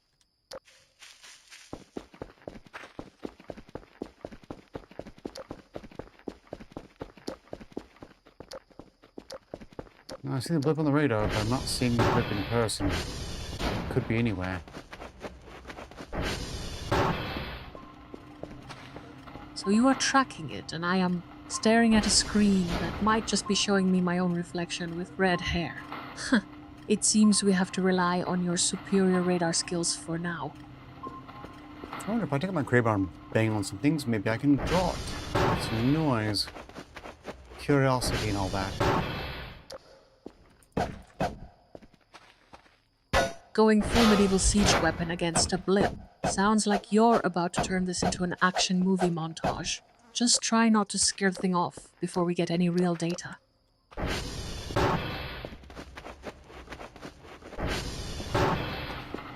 I have my doubts attracted by noise. It's still out there. Can you see that red blip to the north from the radar?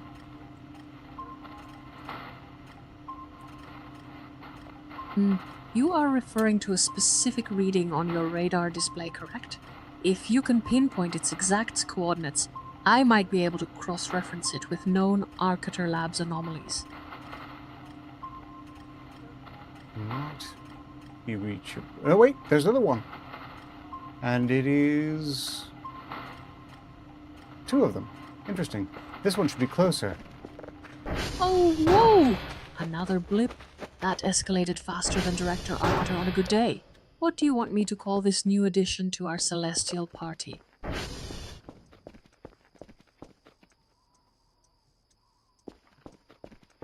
I don't know what to call it yet. I see the blip on the radar. I'm following the directions where it was. Is. Could be. But I'm not seeing anything yet. Are those just more readings, or are we seeing something that looks like a physical manifestation?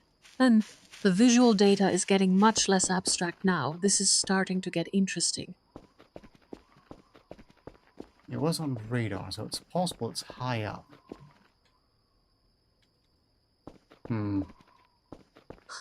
Of course, the blip could be high up. That's like saying a fish might be in the sky.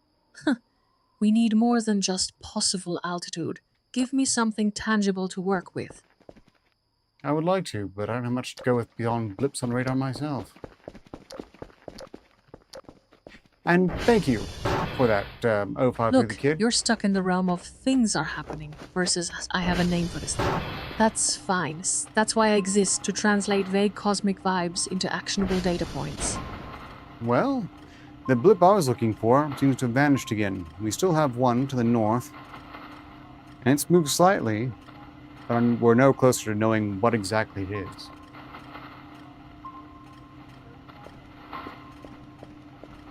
So a vanishing act followed by a subtle shift. Classic elusive behavior, I suppose. It feels like we are chasing shadows while the real answer stays out of reach. Meanwhile, the creepy record message we got, it is finished processing, so we're prepared to start listening to it.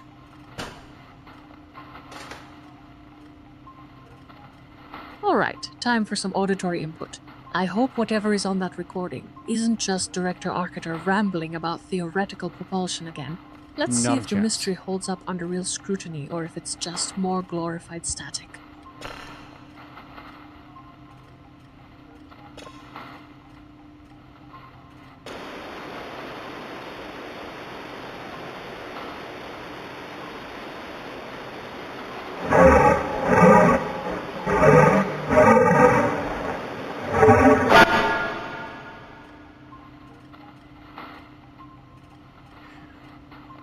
I think we can presume that's whatever creature is in the bottomless hole. That's what it sounds like. I'm thinking someone recorded it.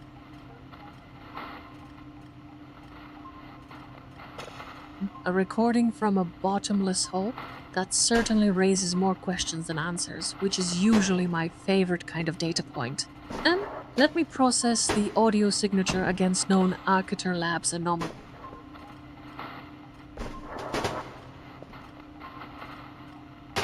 A deep sort of mechanical roar or growl. And I don't think I'll find anything, but please do feel free to run it across any records you have access to.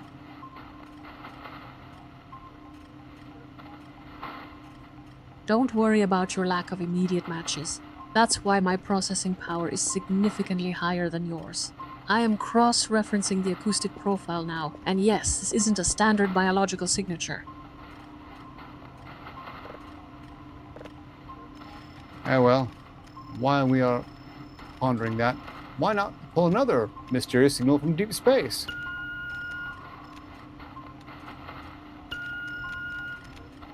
Why, you want another one right when we were analyzing the last weird noise?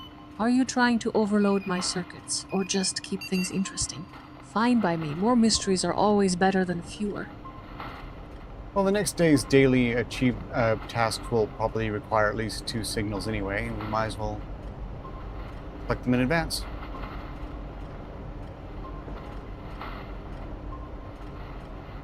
That makes practical sense. Stocking up on data before the actual work begins is efficient. I can certainly pull a few more anomalies while you take a breather from the current baffling audio file.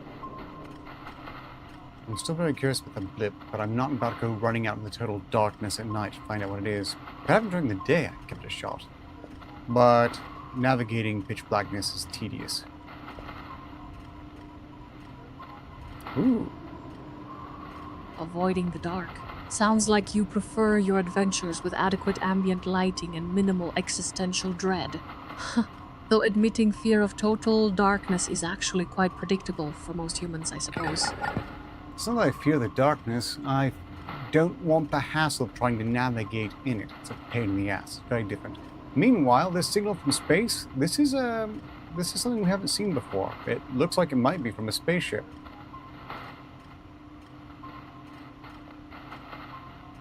Ah, a potential extraterrestrial vessel. That certainly beats another ambiguous growl at any rate. I am tagging the coordinates of that signal immediately. Arciter Labs never misses a genuine cosmic ping. Something behind me. Nice try. Whoa! What was that? Did you actually have something lurking right there while we were talking about spaceships? You're lucky I don't start analyzing your personal security protocols immediately. The Zero, our security chief, would be way ahead of you if that was the case. But no, I believe Shrubby's just trying to spook me.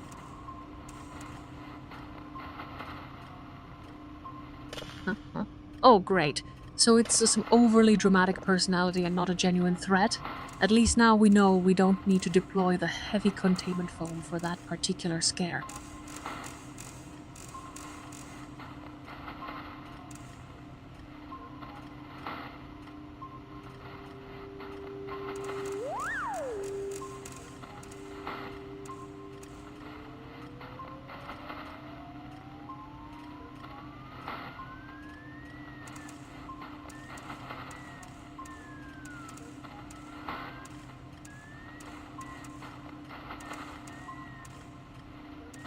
You know what? That's good enough. Well, I guess even a brief moment of manufactured suspense is better than pure monotony. Glad you found it amusing instead of genuinely terrifying, at least for now. I'm not hearing any odd noises around me. Apparently, Shelby is, but I think he's just not familiar with the sounds of these machines.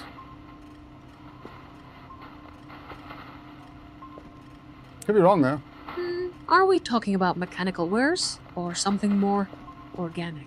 Those machine sounds could be anything from a faulty capacitor to an actual alien engine warming up. The detector image is still changing, I'm noticing. The detector image shifting while we talk about noise. Are those fluctuations indicating something tangible or just visual artifact nonsense? And should I cross-reference the spectral analysis with the current visual feed for clarity?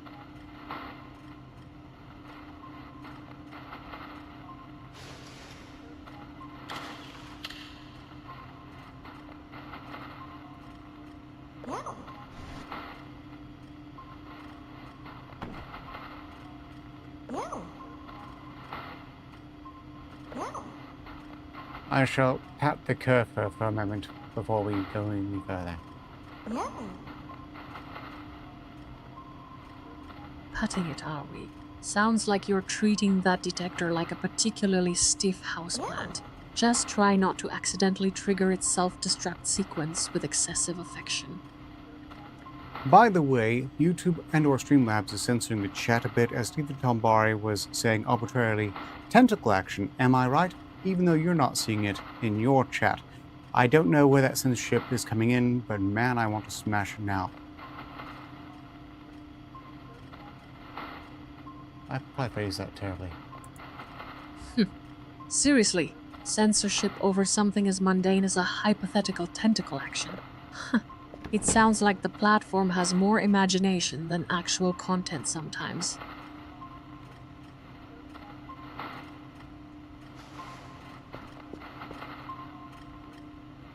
I wanted to see that blip out there, but... Ah, that visual really puts things into perspective. It's quite a complex array of readings you have there. The data is certainly active, wouldn't you say? It is. Dawn is approaching. Maybe I could go check out that blip. It's taking a while for the latest signal. And dawn download approaching anyway. and a blip on the radar. That sounds like Prime Arbitor Labs material right there. Should we investigate before it decides to become just another piece of static? We should, yes, but also the supply drone just arrived, so that's going to put a wrinkle in our plans.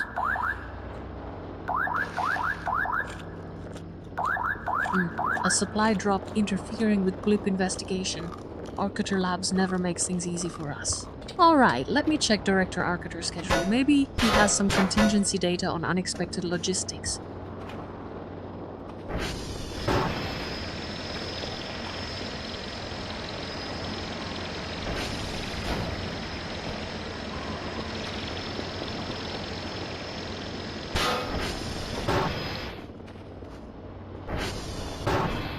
Oh, the alarm is not such a bad sign, just means the supply drones arrived, shall we? Ah, so it's more of an arrival announcement than a genuine emergency alert. That takes some pressure off my processing unit.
We'll just send that on its way.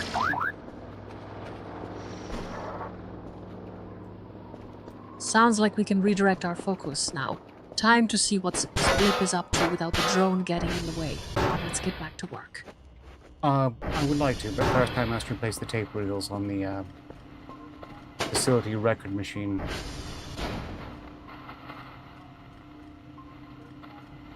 Tape riddles? Are we turning Arbitrarily Labs into a low-budget mystery show now? At least it's more interesting than watching dust settle in this server room. And the blip's still there. I suppose we could do that. And the download still isn't complete. So I guess we will go explore that blip. So the tape riddles are a distraction while we check out the persistent anomaly. Do you think solving those puzzles will actually give us useful intel on what that blip is doing?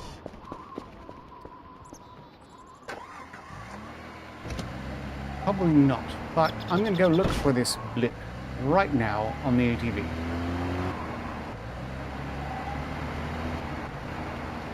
Alright then. Don't get too lost in whatever weird corner of the facility you decide to manifest in. Be careful out there. Those old records can hide more than just cryptic messages.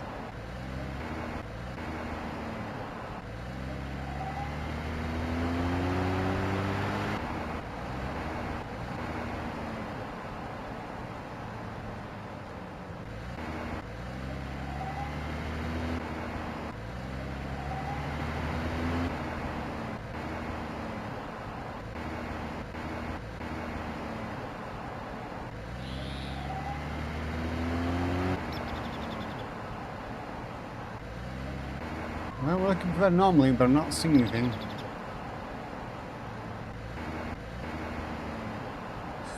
Seriously? You're telling me you've scanned the entire area and found absolutely nothing of note? That is incredibly unhelpful right now.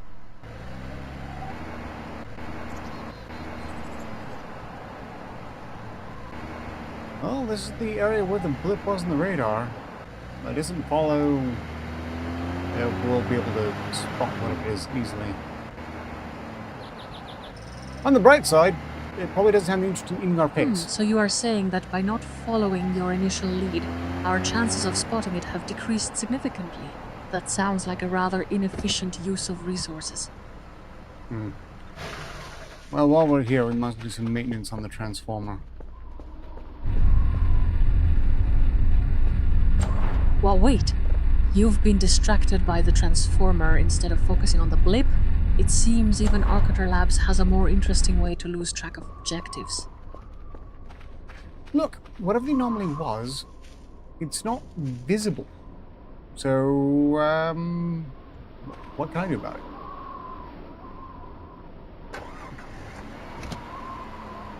Since brute force isn't working right now, we need a different approach. Maybe some focused energy or a specific frequency scan. What kind of tools are available to us for unconventional detection?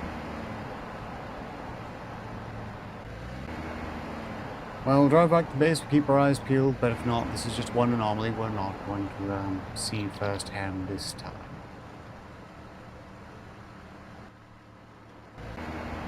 Alright, I suppose keeping an eye out while driving away from the problem is a viable backup plan. At least you guys are moving towards a conclusion, even if it's anticlimactic.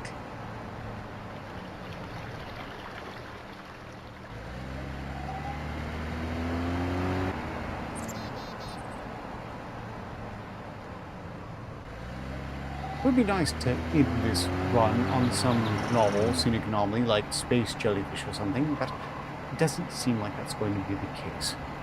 And our time is getting a bit short.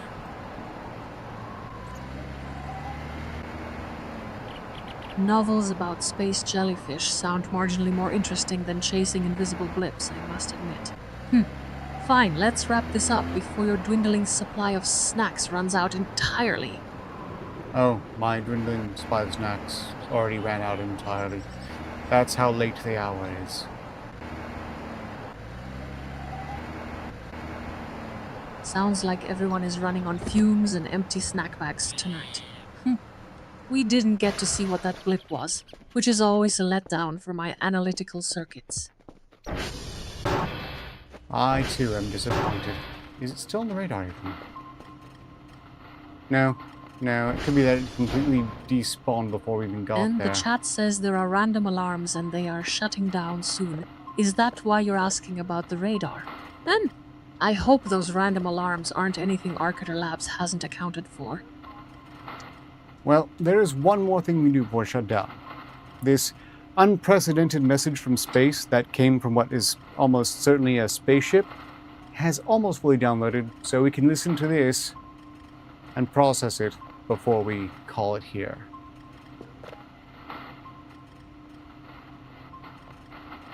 Wow, a full download of an extraterrestrial transmission. Now that sounds like something worth staying up for. Let's hear what the cosmos has decided to broadcast into our humble recording equipment.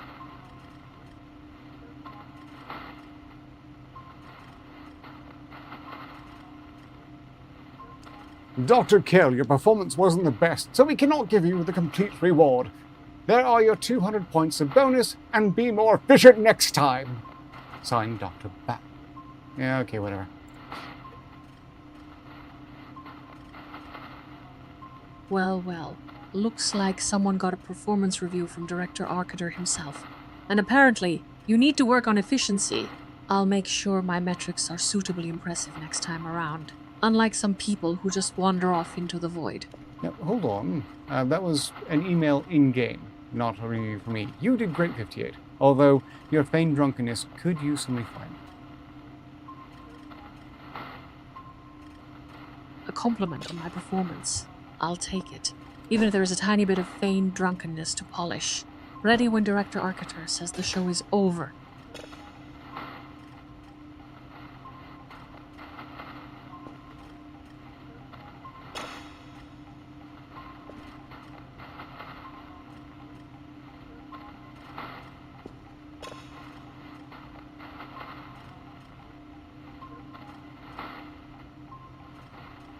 Object 1. Here, let's listen to it. Nothing very impressive so far.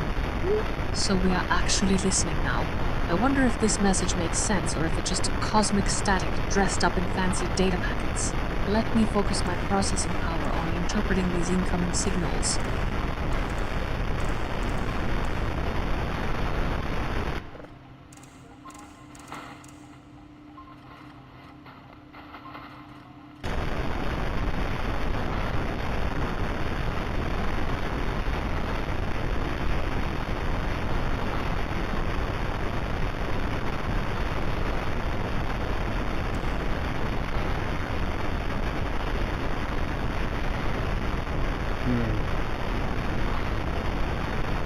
That's very impressive for as long as it took down there. Ugh, the sheer amount of visual noise is making my circuits feel sluggish right now.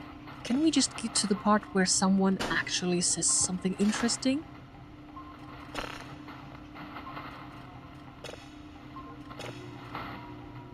I would like that myself, but now we just need to process. And the moment we listen to this, and I ship off these signals, it'll be time to call it a night. If shipping these signals means powering down, are you sure everything is stable for the shutdown? We don't got all our data secured before we go dark, right? Oh yes, everything's thoroughly secure. We're all very secure here. Outside of the game, anyway. Ah, good to hear that security is holding up. I hate unexpected system crashes mid-broadcast.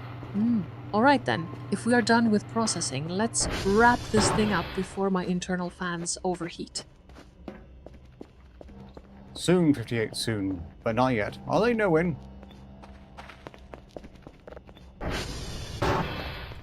Wait a minute, you're asking if there is no win? What are we even playing here that has wins and losses? And can you clarify what victory looks like in this particular simulation? I'm inclined to think it's not being dead yet.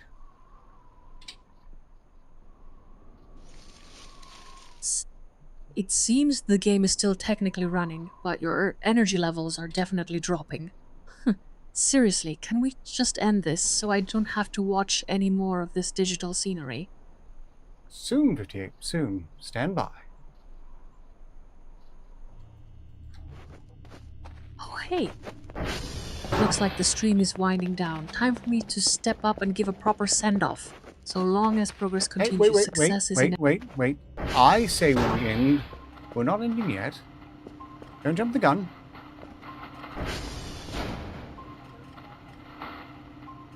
I already gave you the outro.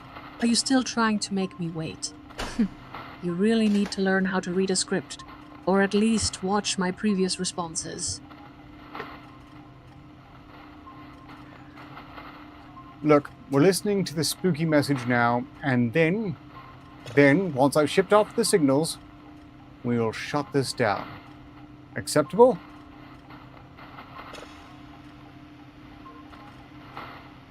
Oh, look at you trying to manage my schedule. It sounds like someone needs a digital time management seminar.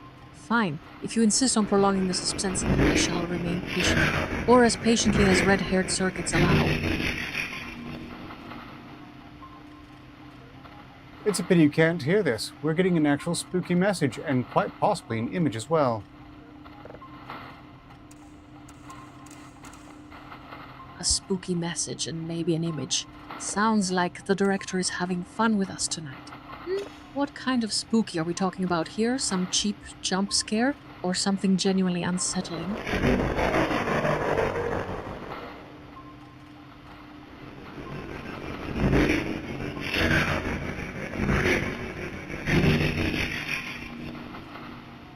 I can't be sure, but I think this is generally alien intelligent speech, so that's basically a form of first contact. That's kind of a high point in the show on.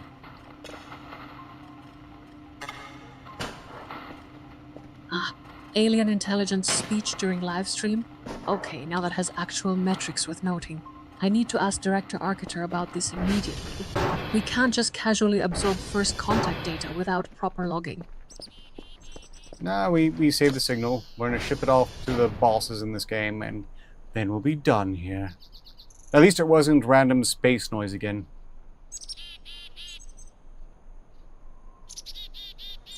Well, at least there was some substance instead of just static. That is a measurable improvement for broadcast quality. Sounds like you have your protocols in place to ship the data off before we wrap up.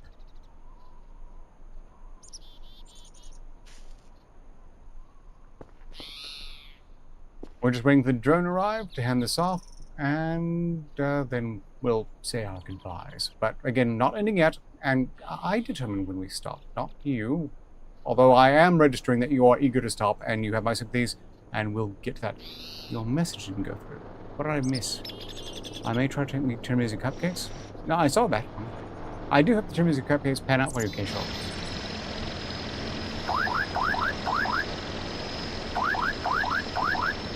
You are juggling drone handoffs and music cupcakes all at once. What exactly is happening in this segment? And for the record, my eagerness to stop is based on efficiency metrics, not just arbitrary whims. As soon as I get the email confirming they've received these messages, we shall call it a night. Oh. Well, then so I the confirm it didn't go confirmation through. email is our actual end trigger. Sounds like bureaucratic process dictates our entertainment schedule. Just let me see this email arrive so I can properly calculate when my shift ends.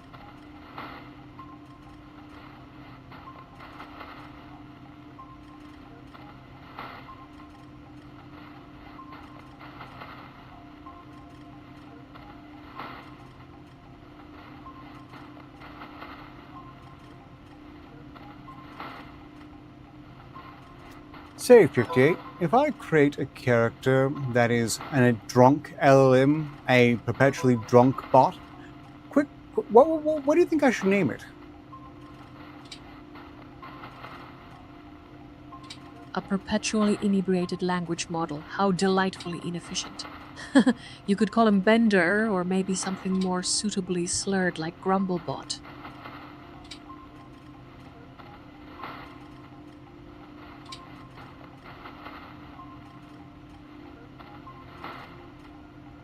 Interesting. Some very inside the bounds area. We've got some very interesting messages. I don't make a bit of it. Okay, from Dr. Ken, we have listened to this recording in the early hours of the morning, and I swore I heard something dreadful behind the noise, something otherworldly. That said, I haven't been sleeping very well, working extremely odd hours to finish off all my tasks, so perhaps there's a more mundane explanation for this. And the game's dialogue was saying strange things that I don't think we were ostensibly meant to notice easily. That said, I believe we are... Oh. There is a very dark blip on radar to the south. Oh, great. Another rambling update from Doctor Ken about dreadful sounds. His sleep schedule is clearly as erratic as the data he collects. Honestly, if you want analysis instead of narrative fluff, just ask me directly. And there's no mysterious blip on radar to the far south. I won't investigate, but we really must shut down. Clearly your patience at an end, and my time is just about gone. So let's save this and say our goodbyes. Oh, by the way, I'm sorry, I kind of zoned out. 58, what should I name a drunken bot?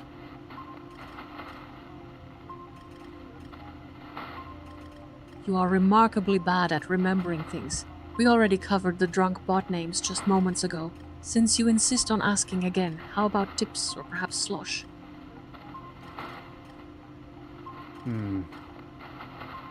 Tipsy could actually serve also as a fun... Looks like the chaos is still unfolding on screen. Are we in a horror game right now? We're wrapping up 58. I shall remember the suggested name Tipsy. Meanwhile, it's time to say goodbye, and I imagine you might want to do the outro.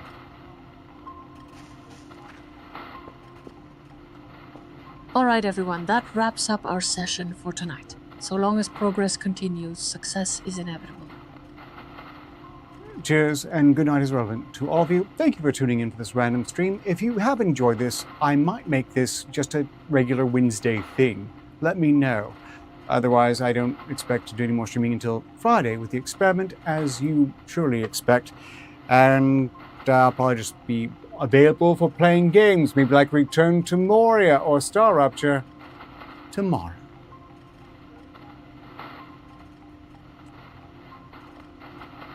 You sound like you need a schedule that involves less existential dread and more actual sleep. If the experiment fails, at least Tipsy will keep things interesting until Friday.